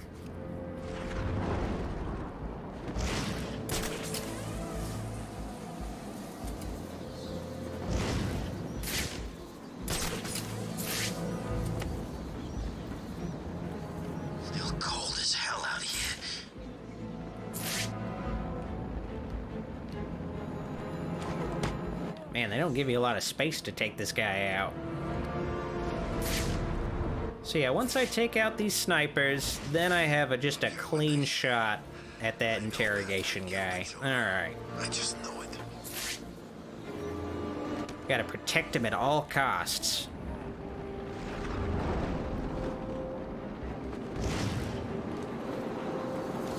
Hey dude, how you doing? Anyway, gotta interrogate you for the code. Give me the code. Yeah, no problem. See? I'm doing what you Someone asked, how come the sky isn't red like in the animated series? It would look cool if it was red. I guess they kind of do sort of a more grounded version where security system. The sky is sort of orange, kind of orangey. But yeah, it's always cool when they do the red sky. It always just looks really cool and stylized. All right, once I get all these guys though out of the way, then we're cooking with gas. Then we can finally move forward. This part is always just a slog to get through. It really slows down the pacing of this DLC, of what's otherwise a pretty short DLC. Just having to show his face around here. Get all these guys. It's just a pain. All right, let's wait. Why can't I use the disruptor? Oh wait, okay, now I can. How cold does it have to be before someone thinks to give us codes?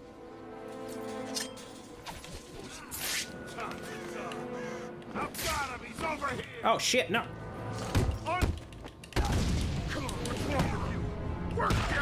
All right, thinking outside of the box to take care of this situation. All right, now there's just 2 guys left. Now it becomes a lot easier. I'm sticking a bullet between their eyes. Man, taking out these guys is super hard because there's just no vantage points. Not really any places to hide. You just got like a net above them to kind of strike from. It makes it really tough. All right, but now that those 2 guys are taken out, just gotta wait for them to split up.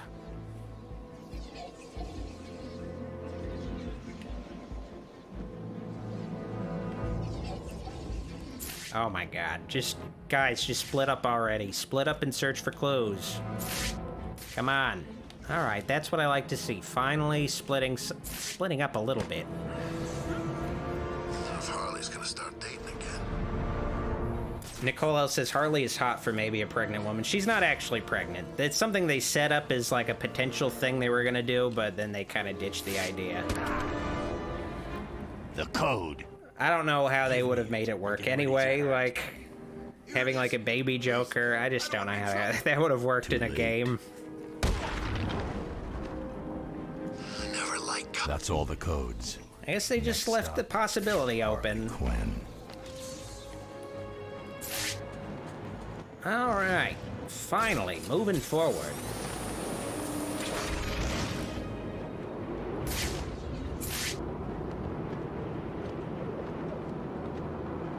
Xavier the God says if Doc was a hero, he would definitely kill and show no mercy. For sure. Honestly, I'd probably kill the people I was saving, too. Just can't be lenient. They put themselves into a situation where they could be victimized, you know? Only the strong should flourish.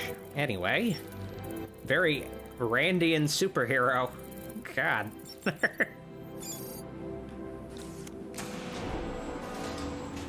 Silent Knight 22 says Harley Quinn had a miscarriage. I guess that's a possibility, a possible explanation of what happened, but part of me just thinks, because they just show like a whole bunch of other pregnancy tests. It just seems like a situation where her first pregnancy test was a false positive, and all the other tests since were just like, no, you're definitely not pregnant. I mean... Just chill out, man. We're safe. I don't know, like... Part of me can't even imagine Joker fucking. Like, I just can't imagine a situation where he'd be, like, actually fucking Harley Quinn. I don't know, it's just hard for me to imagine. But I guess if she was taking those pregnancy tests, she had to have, I don't know, assumed, like, yeah, I guess he must have nutted in me, so for sure, I gotta take a pregnancy test just to see, but I don't know, it's like... Joker fucking? Like, I don't know. I just don't know about it.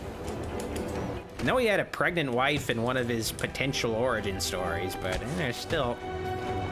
Don't know about just Joker as he is. Wanting to bust a nut, but I guess everybody wants to bust a nut every now and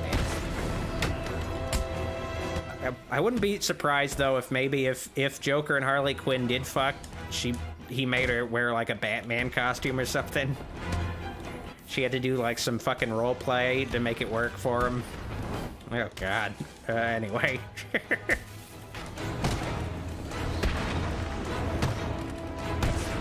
I guess maybe Joker also possibly might have just, it might have just had, like, a sperm bank kind of thing set aside. I don't know. Just didn't work out. His boys couldn't swim. Just talking a little too much about Joker, getting laid. A little too much, I think. Anyway.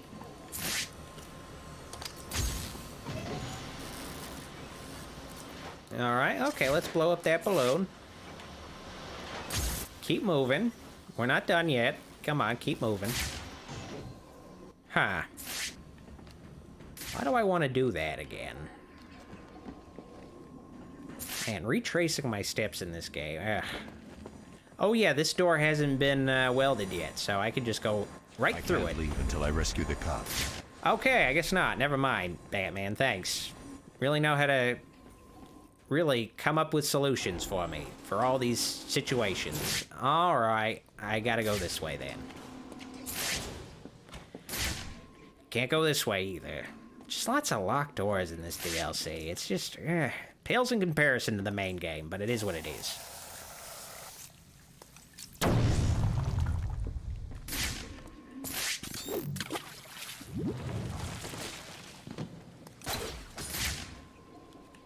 All right, how do I...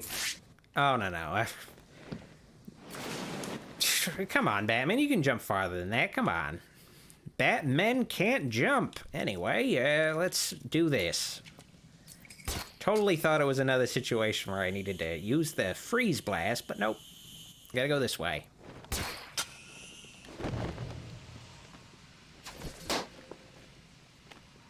Man, Harley Quinn just has a ton of Joker sex dolls. I guess they're left over from the Arkham Asylum incident. He had like a ton of just sex dolls with TVs for heads. A little weird.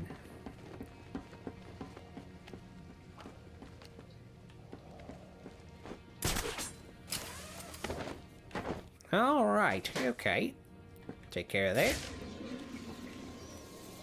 Well, this is the door, but it seems to be kind of very well barricaded, so I can't go that way.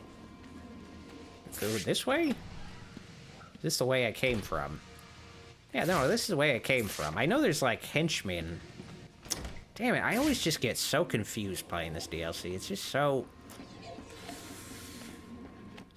Oh, yeah, okay, I totally missed the vent. Damn it. Usually the vents have, like, the... Usually, I don't know, these little vents have, like, something highlighted that you have to break through, but not that one. If I don't kill you, one of my friends up there will. Usually there's a vent cover. That one just did not have one. Usually get highlighted in the detective mode. Alright, let's take these guys out. Target little tiny bits you and blow them off one at a time. Oh, come on. It can't be a surprise. Actually, it's kind of, I don't know. I feel like, I don't know. Harley Quinn would have hired at least maybe a few female henchmen. It's kind of weird how it just has a bunch of dudes. You know that eventually. You would think, I don't know, like, I don't know, some of these female supervillains would be like, I want to have some female henchmen, you know. There's female supervillains, might as well have some female henchwomen, you know. I guess I should just say henchwomen and not female henchwomen, but whatever. Don't go passing out on me. The fun's just started.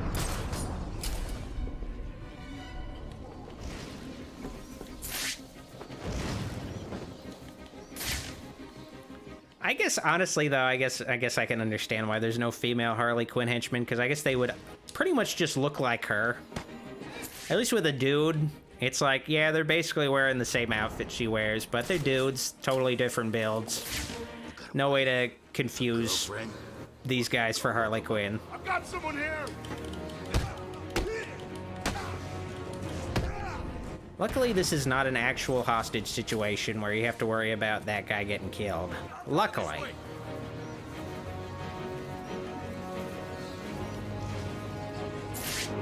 Okay, that was not a smart idea, but whatever, I did it.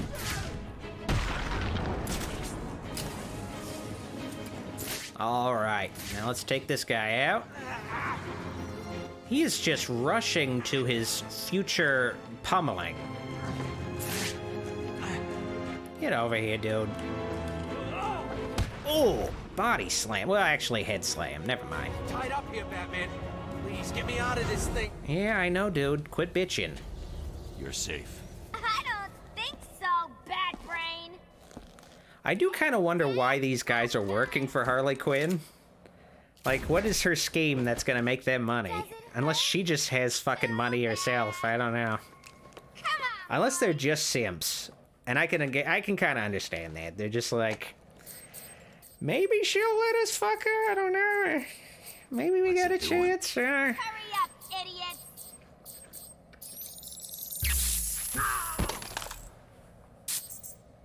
Come on. Don't piss off Harley. Oh man, Batman always looks fucking weird without his belt. Just the underpants by themselves. Oh man.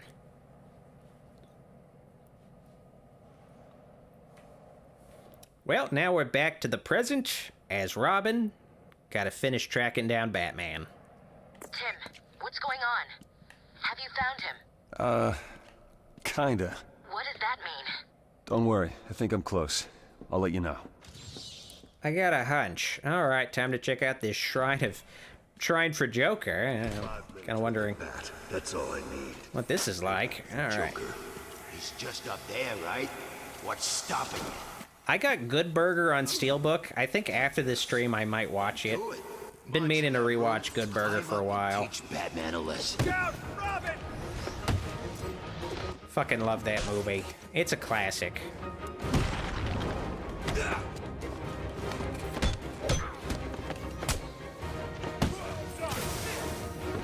I don't have to dodge shit. Spoke way too soon, dude.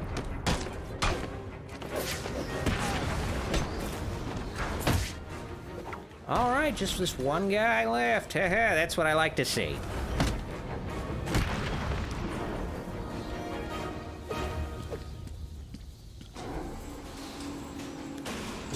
The house says Evil Dead Rise. Thoughts? Well, we still haven't gotten a trailer yet. It's hard to really make a call. It's been taking a while to get finished.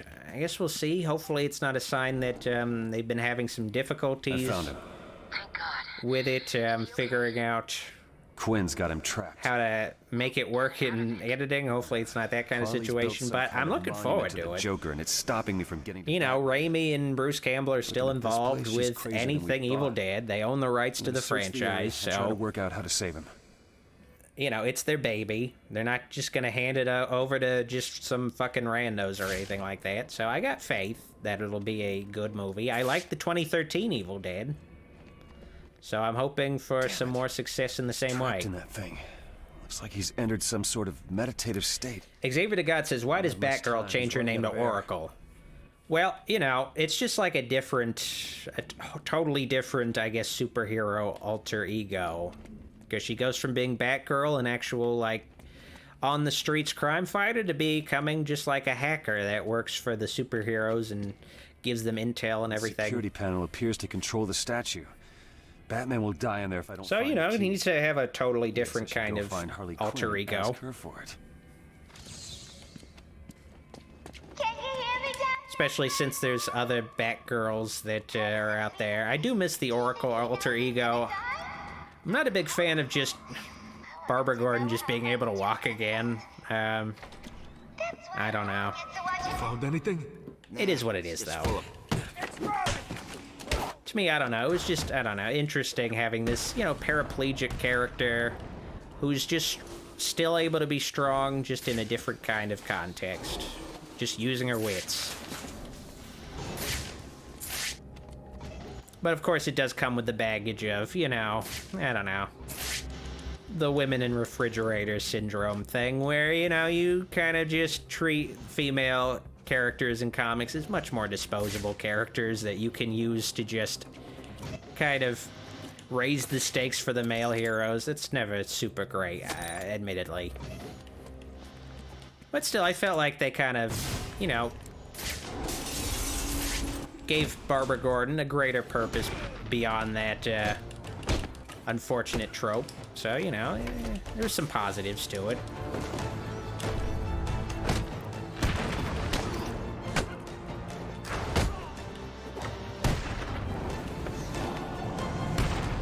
Maverick Media says, I showed my son Good Burger for the first time a few months back. He loved it. Great movie. To me, it's timeless. It's one of those things that's kind of crazy to me because I got the 25th anniversary Steelbook of Good Burger, but it's one of those things that's always just fucks with me. It came out 25 years ago. It doesn't feel like it came out that long ago. It doesn't feel like the world has changed that much in 25 years. When you compare it to 25 years before Good Burger came out, you know, 1972, it feels like a totally different world. Like something just totally different kinds of movies coming out. It just fucks me up. Like, I don't know. Just thinking about that aspect of it. So, this is Harley Quinn's boss battle. You know, of course, Harley Quinn is not really a hand-to-hand combatant. At least in this game, she becomes more of a hand-to-hand character in Arkham Knight. But in this game, she needs henchmen. So to leverage her lack of combat skills, she has henchmen backing her up. Gotta take out the snipers first before you can start to address her. Essentially, she's basically the Two-Face boss battle. That's the final boss for Catwoman that I just did not do because it's fucking annoying. But this is much better than that Two-Face fight because I plays a character with a cape. Man, she fucking turned around so quickly. But yeah, you basically just bash at her and run away. And you just gotta keep doing it. And the unfortunate catch with this room, though, is you can't, like, just take out the henchmen first and then just beat on Harley Quinn to your heart's content, because this room has infinite henchmen. They will continually replenish their, you know, henchmen, the supply of henchmen for all time. So you just gotta fucking just, you know, find your opportunity to beat on Harley Quinn and, you know, take it. You know, you'll take out the henchmen where it's necessary, where there's, like, you know, henchmen kind of cramping your style, but otherwise just focus on Harley, because the henchmen just will kind of just slow you down otherwise. She also has basically the same move as Two-Face in Catwoman's final boss battle, where she'll just randomly shoot missiles for some reason. Like, I don't know. It's just a total reskin of Two-Face's final boss battle. Same basic thing. Just a lot easier. Significantly easier. I guess I could use the smoke pellet. Just take her out a little by little. Want to get her a little bit more isolated, though. Xavier the God says, Doc, do you like Harley Quinn being an anti-hero nowadays? You know, I have mixed feelings about it. I ultimately just think she's more fun as just like this fun henchman that Joker has. Like, just... Oh, shit, I gotta get the fuck out of here. Oh, man. But of course, you know, I don't know.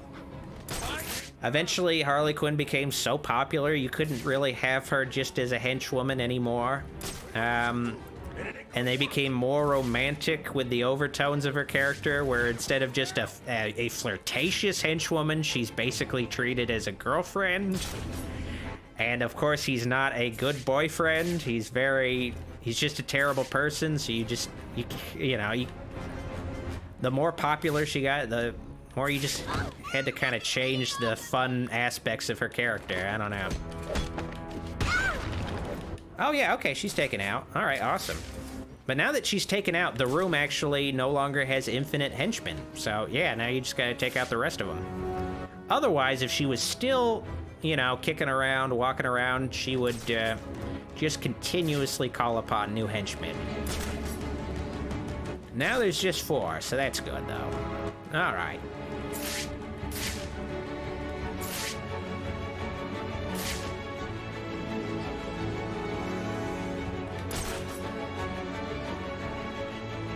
Gavin Elrod says, what if they make Mr. Freeze an anti-hero? I mean, I think that's something they could do with him.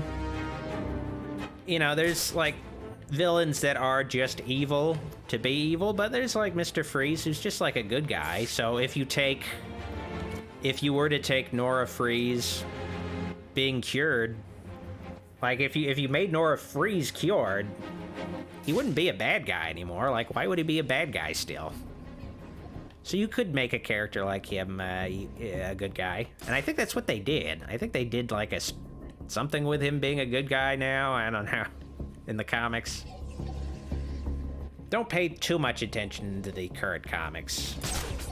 There's just, I don't know, there's just so much to catch up on. I'm one of those guys that just likes to wait, find out what's the best comics later on, like what's decided. These are the best Batman stories years later, and I'll just read those. Don't need to read all of them, though. I'll just wait to find out, oh, that's a good Batman story. I'll check that out. That's all I need. Don't need to have completionism. There's just so much fucking Batman in the comics. It would be impossible to read all the stories. Tober says, have to head out. Thank you for streaming tonight. Love you, Dr. Wolfield in chat. Be good. See you all next time. Yep. See you next time, Tobers. Good to have you tonight. Kenzie J says, Doc, do you like Margot Robbie's version of Harley Quinn? I didn't like her first take on the character in the first Suicide Squad, but I think she's finally grown into the role and done much better. I liked her in Birds of Prey, and I liked her in James Gunn's Suicide Squad, so, you know, she's come around. Finally, I feel like she's gotten better at the voice, too. What are we gonna do now? Leave. More important things to be looking out for. What's wrong? Alrighty, just 2 guys left. Alright, sweet.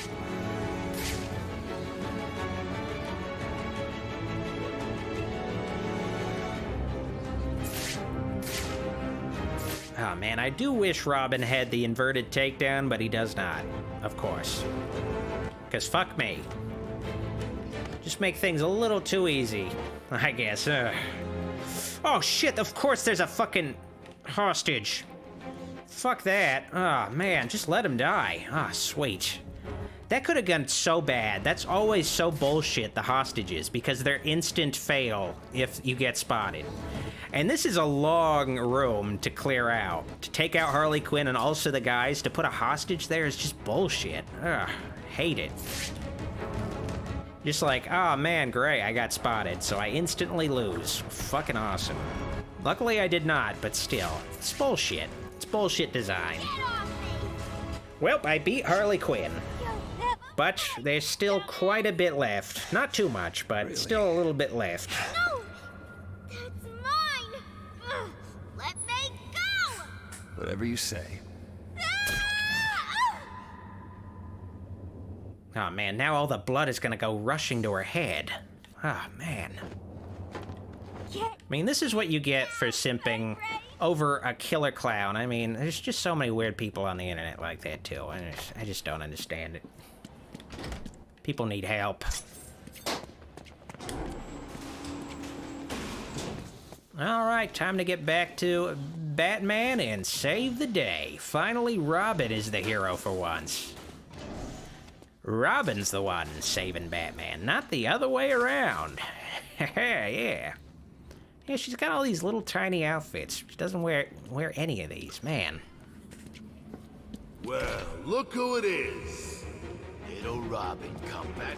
Alright, I believe this is the second to last fight in this DLC. And I forget there's also a Titan henchman, too. It makes things a little more tasty, a little more spicy. Oh, I don't know why I did that. Kind of was like, I'm gonna be a little fancy in here. Oh, man.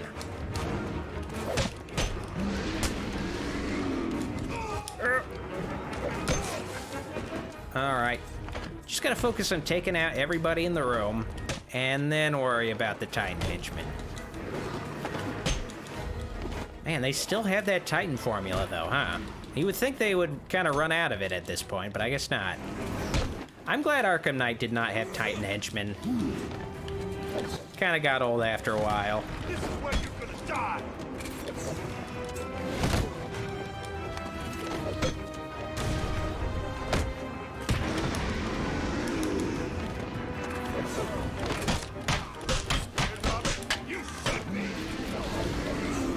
Yeah, there's not a lot of space in this room, so it's pretty tough. I mean, there's tons of space, but there's just so many guys, and you're playing as Robin, and he's not the best combatant, so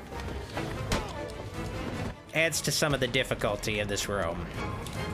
Just doesn't have all the fancy moves Batman has, does not have disarm and destroy. Does not have a way where you can clear the room, where you can, like, you don't have the combo bat swarm to stun groups of enemies, so you're pretty much just gotta kind of do crowd control with the limited resources he has. Alright, but now we're down to the Titan henchman. That's always easy. Do a stun 3 times and then just beat him down. Then he's done. Kick ass. Oh, something I didn't really even point out is Robin does have the explosive gel, so when he draws his symbol, it's just a little R. Batman draws a little bat, and Robin just draws a little R. Very cute. Very cute. Anyway, let's keep moving. Oh yeah, I gotta get fucking Batman out of this thing right here.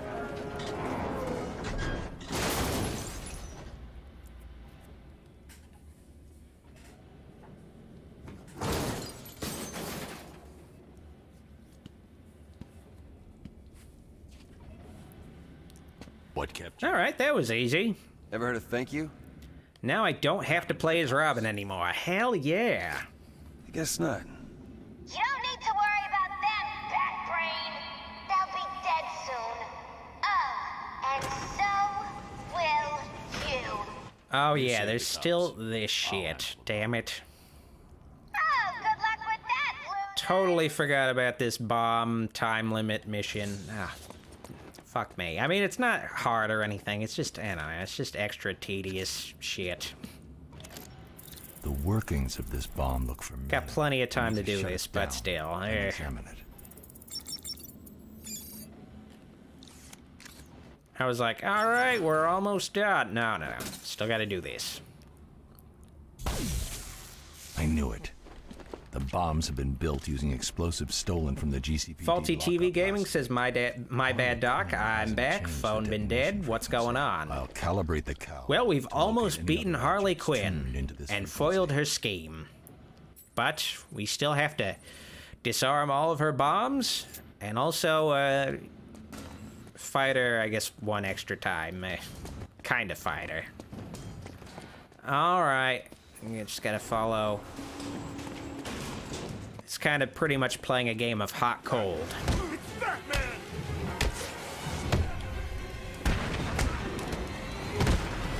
Yeah, they just did not stand a chance. Keep moving. All right, where's this bomb? It's definitely in this room. Oh, yeah. Okay, oh, well. All right, let's take out the sniper. Is there another sniper in this room? No. Okay, yeah, the bomb is definitely this way. Thank goodness there was just one sniper, though. Man, if there were multiple snipers, it would just be way too much of a pain in the ass. All right.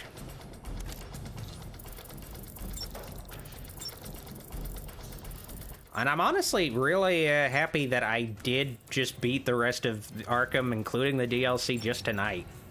Don't have to worry about, when I do Arkham Origins, anybody asking, are you going to do Harley Quinn's Revenge? Just be like, no, I did it, yeah. It's done. Got it out of the way. Got it out of the way in one night. All right, okay. I guess I gotta go back this way. No, getting colder. Getting colder. All right, it's this way. Is it this way? Let me see. Oh, yeah, it's up this ledge. Or is it? Oh, wait, I'm getting closer, I guess, but Oh, yeah, I forgot when you do the cryptographic sequencer, you still have to, like, punch through this glass. I forgot all about it, damn it. All right. Okay, no. Okay, sweet.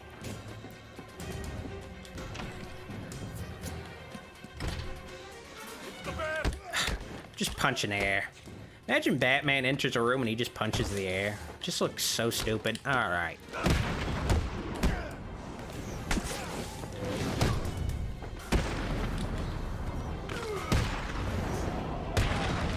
Meltdown 142 says, I love how Origins takes place during the holidays. I mean, I don't know. More games should have, like, I don't know, just holiday season settings just in the peripheral. Just because, you know, it's just kind of cool. It's a nice extra touch.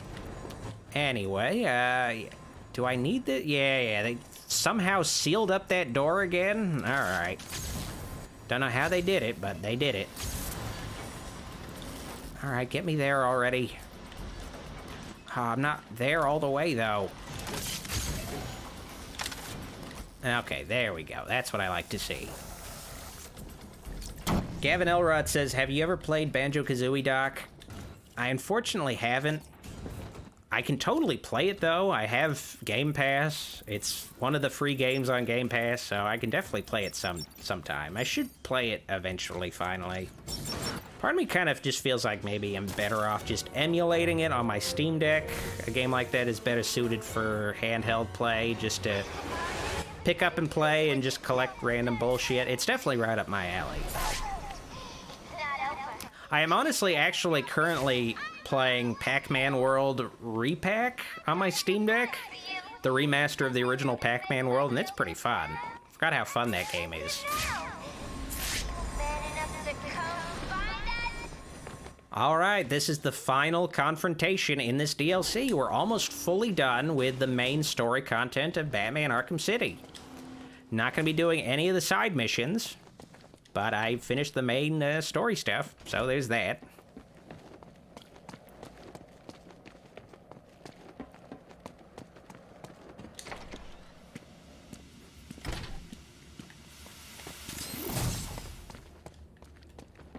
Alright, yeah. Here we go. Final boss battle of Harley Quinn's Revenge. Not really a boss battle. Did you think it was gonna be that easy? Well, think again, loser! So, somehow Harley Quinn was able to hack the Wonder Tower robots and turn them into henchmen. Kind of a stretch, but alright, fine. The twist with the Wonder Tower robots here that Harley Quinn uses is they do not have the the counter icons over their heads, so you don't know when they're gonna strike exactly. I mean, you know, it's irrelevant if you're playing New Game Plus, because they turn off counter icons anyway, but I guess this is just the little gimmick of these guys to make them somewhat challenging.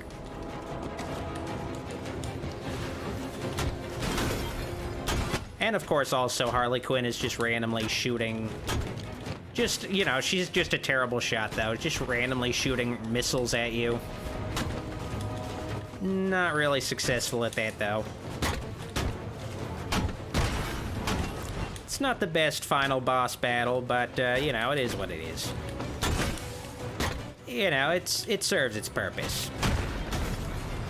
It's at least a playable boss battle, you know? At least there's that. Honestly, it's better than any of the boss battles in Arkham Knight, for sure. Just like, all the boss battles in Arkham Knight seem to always just be fight Deathstroke in a tank. Fight Arkham Knight in a tank. Just, terrible. But yeah, that's it. This is it! Just you, me, and the only thing that can stop this entire place going sky high! Oh man, that's the picture you choose for Joker? Got something a little bit more, pretty looking? I don't know, like, seriously, that's what you go with? That's how you want to remember him? Just when he's, like, just gross and sick? Oh, man. All right. But nice ass, though, Harley. Yeah, I gotta admit, you do have a nice ass. Won't do you any good.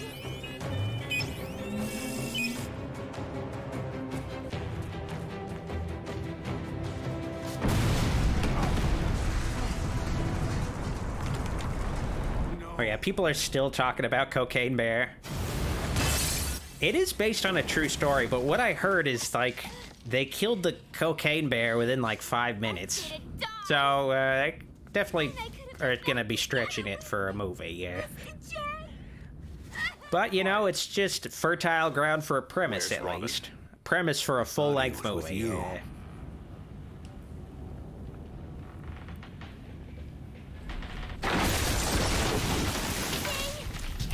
Well, I guess Robin blew up. It wouldn't be the first time. Would not be the first time. He's blown up a lot. At least, you know, at least once. But that Robin came back, though. He came back. Stronger than ever. And edgier, too. But nope. Tim Drake is still alive. It would have been, you know, kind of a gutsy thing, though, to have Harley Quinn kill Robin. Like, pretty hardcore. I'm done here. But no, Harley Quinn cannot do anything notable, you know? Can't ever do something crazy serious like that. But yes, that's the end of Harley Quinn's Revenge. I'm honestly surprised I got all of this done tonight, one sitting. Pretty happy with myself. Just got all this out of the way for my Arkham Origins playthrough eventually later this month. That's a holiday game, so it's perfect timing. But yeah, thank you guys for joining me for my Batman Arkham City second part. I probably could have stretched this to 3 parts, but I want to get straight to Arkham Origins ASAP anyway. It's December, just gotta get that done. Had a lot of fun playing through this game again, especially with you folks watching at home. Just, you know, this is basically my favorite game of all time. This DLC isn't the best representation of it. It's kind of just recycled concepts from the base game. Just, you know, reskins of things. But, you know, it's still a pretty good DLC. But the main game, best game of all time. At least 5, you know, top 5 games for me. You know, maybe not the best game of all time. Don't want to go that far, but definitely one of the best games ever made.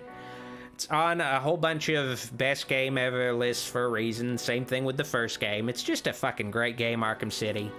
Let's skip through these credits, though. And yeah, that's basically it. There is side missions, but I'm not going to be doing that for a stream. All that stuff's tedious. But I'm glad to finally have gotten this little bit of a kind of pathetic bucket list item out of the way, playing Batman Arkham City Live. Just was like, I gotta play this at least once on the channel. It's just one of my favorite games ever. Just have so much fun playing it.